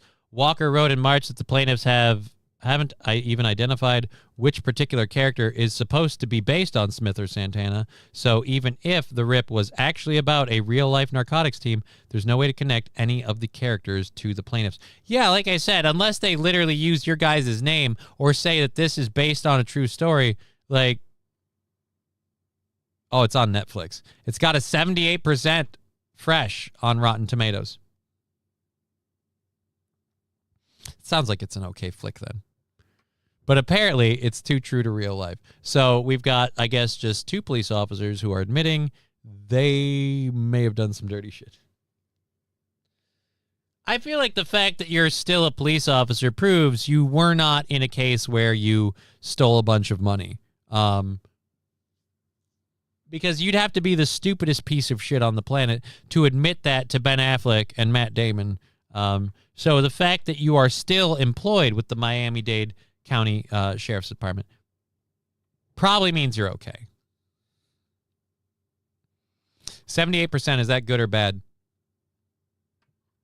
I guess it depends if it's a critic score or an audience score. If it's an audience score, it's good. If it's a critic score, then you have to go based on the audience score. You can have a coordination between the critic and the audience score, but not very often, so you might want to check.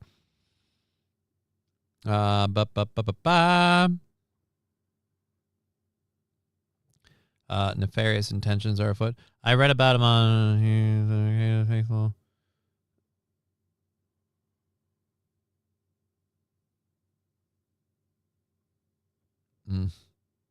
Makes sense. Whatever. I don't know. Fun Rumble chats happening in the side. So TJ Miller covered that. All right, good.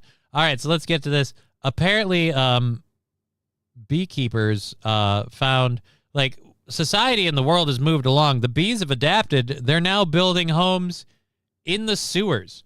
I don't know if I hate this or not. Can we maybe incorporate this more? Like, this is how we save the honeybee, is the hives now existing in the sewers to survive the harsh winters in places like Philadelphia. Let's go to this. A beehive in the sewers.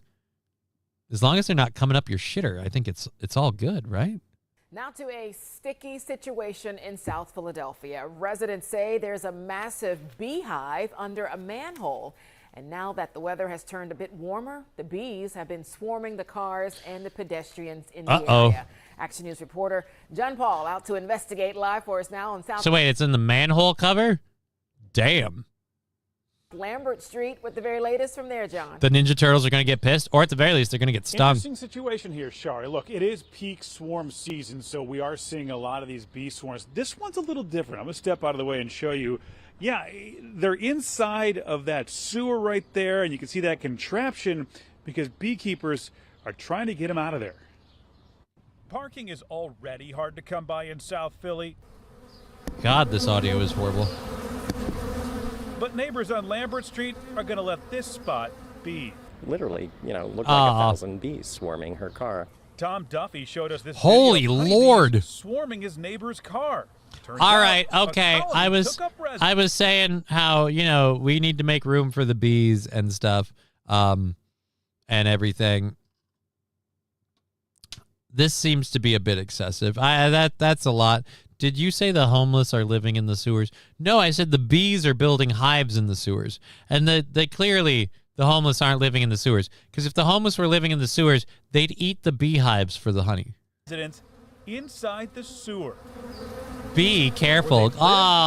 Be careful. 4 weeks. So yeah, we have taken up a parking spot. I've tried to make it as small as I can. I put my planters there and put up the signs. After reaching out to the city and not having much luck, they turned to Mark Berman. It is kind of weird. The beekeeper admits he hasn't seen a colony in a sewer before, which makes getting them out a little more difficult. If they lift that cover, there would be a frenzy, and the bees could be aggressive. So instead, he rigged up They this could device be to aggressive? try to get You're saying they could be aggressive? those bees to I'm come sorry. out I'm on sorry. their own. It's I didn't extremely mean- difficult for I'm- them to I'm sorry. re-enter that funnel. And so without the food sources coming in, the queen slows Never mind, down it's her bees, egg not the laying. homeless. Right? The bees will come out and take up residence in the trap box. From there, he'll remove the bees and harvest their sewer honey, but the whole thing could take weeks. All right, real talk, chat. Do you eat sewer honey? Do you, the whole thing could take weeks, right? And after weeks of harvesting these bees, do you then sell, or do you eat sewer honey? Does sewer honey have a funk? I feel like you can't get good sewer honey. I just don't think Johnny's just hiving around. I don't know. Sewer honey, not with the shit involved. I get, yeah. What are the bees making the sewer honey out of? Are they going up and they getting to trees and flowering plants? What exactly are they making the sewer honey out of? How many illicit drugs are in the sewer honey? Be honest. How much meth, how much fent have we found in the sewer honey? Have fentanyl bees gone and gotten the sewer honey and now you can get high? Sewer honey? Oh, hell no, says Wild Saffron. Well, it's a step above gutter oil. I'll be honest to you there. Sewer honey, superior to gutter oil, but I still feel like both of them on the not going to do it. I missed 420. Oh, my God.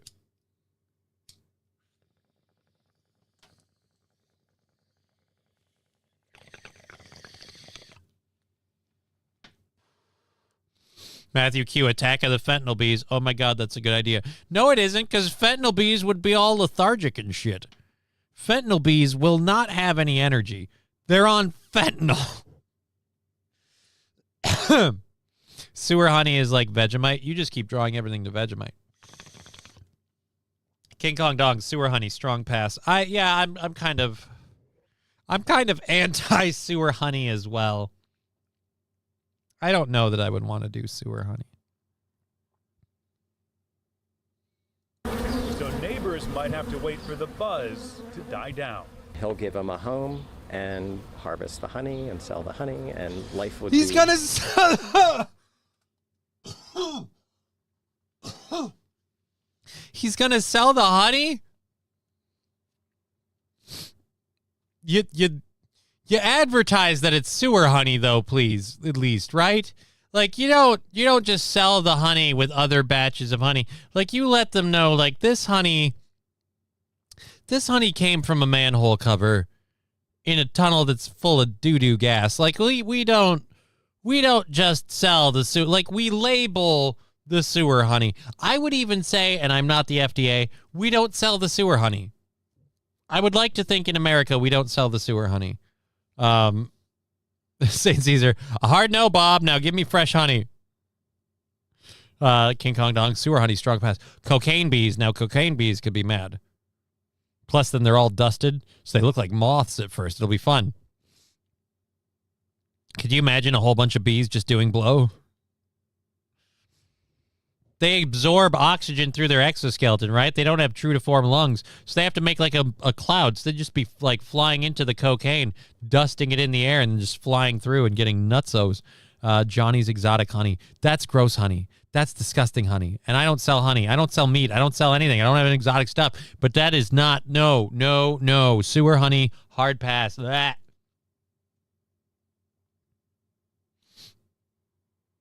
sewer honey. Dear God. Ugh.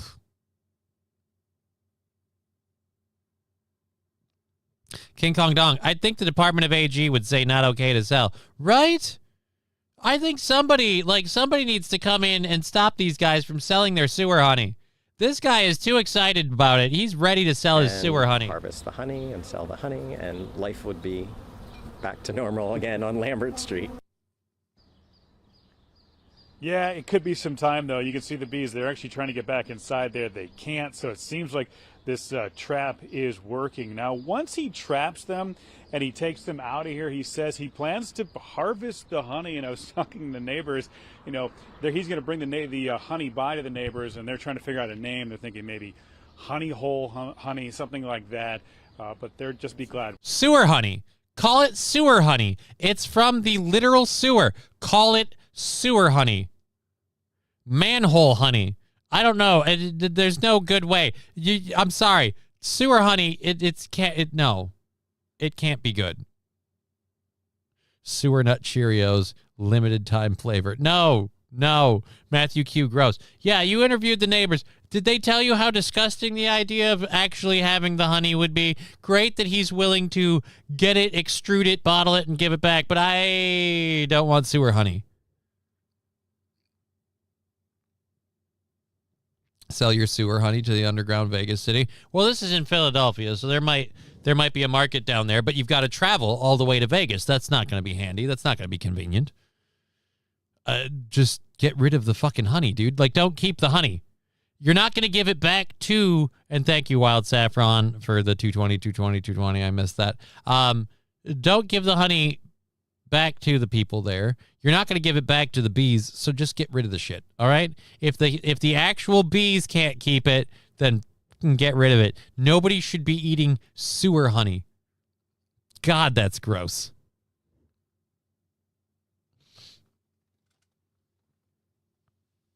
There's no way you can convince me that fecal matter hasn't made it into the honey. As Matthew Q says, eat your own and your neighbor's poo matter in a honey jar, right?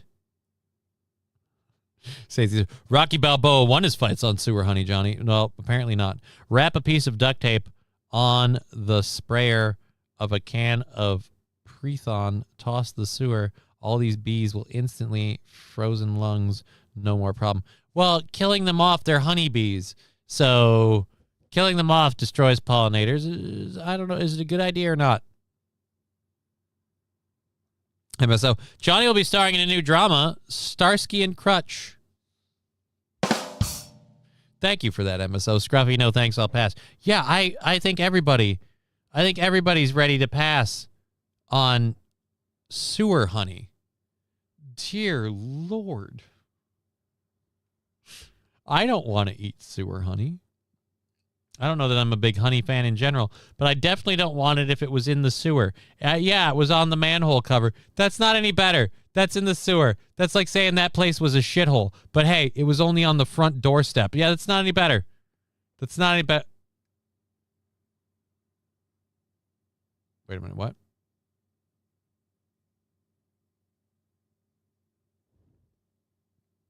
All right, how much time do we have? Oh, no. We'll have to save that for tomorrow. I've got a great Florida woman story for tomorrow. Save the bees, please. Sewer is as sewer does. Yeah, I want to save the bees, but I don't want the honey. I don't want the honey. The honey tastes like crap. Yeah, at the very least. Probably because there's some in it. Do you need any Oh.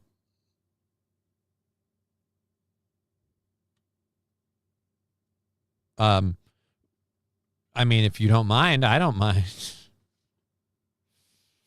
Could give it a go. Let me know. Let me know in dates on what to do. We miss Peggy. She better show up for Wednesday's show. Well, Wednesday's show always involves Peggy. I mean Digger. She's leaning into that Peggy character. I'm going to get worried when we finally do get in this in-person thing. Not a good idea. 3 drugged out cats high on nip. Chaos ensues. Yeah, but are your cats all... Because cats have different nip attitudes. I've got 2 really lazy nip cats, 1 super amped up nip cat, and 1 terrified nip cat. I've got a nip cat who has only bad trips, so I don't like nipping him out. But I've got one cat that when she has her nip, she's got to run it off. And I've got 2 other cats that once they nip, they want a light beam to lay in, and that's the day. That is the entire day for them. So I'm guessing you have all active cats. Florida can use all the pollinators possible. Ship the hive down there. I mean, there's a bunch of places we can use it. Pat McAfee was live in New York City today, and his first comment was, didn't walk by a single piece of human shit on the sidewalk. You know, it's just nice when that happens. The long gone are the days when that was considered the norm, and now we have to mark the occasion because, hey, otherwise normally you do see human shit on the sidewalk. It's apparently all on someone's porch in Bangor, Maine. Boop, boop, boop, boop, boop. We miss Peggy. She better show up for Wednesday's show. We covered that 10. That sounds like a go. Yeah, Peggy's gonna be well, not Peggy, but better a Peggy than a pineapple. If you know what. Well, wild saffron. Why does it have to be either? Can I just have certain areas be exit only? That's all I'm asking for. Anyways, we will be back tomorrow on the Steel Toe Show. We'll be back here tomorrow afternoon. Thank you for all the wonderful support. You guys are the greatest. Numero uno, Josh Denny fan. You are my hero. Mr. Q is our studio sponsor with Mr. Q's Didgeridoos. Feel the wind of the South Continent in a classic Aboriginal instrument. I'm going to get out of here. We'll be back tomorrow. We've been Johnny. You've been an audience. It's been a privilege and a pleasure. See you tomorrow. Hey, did you hear about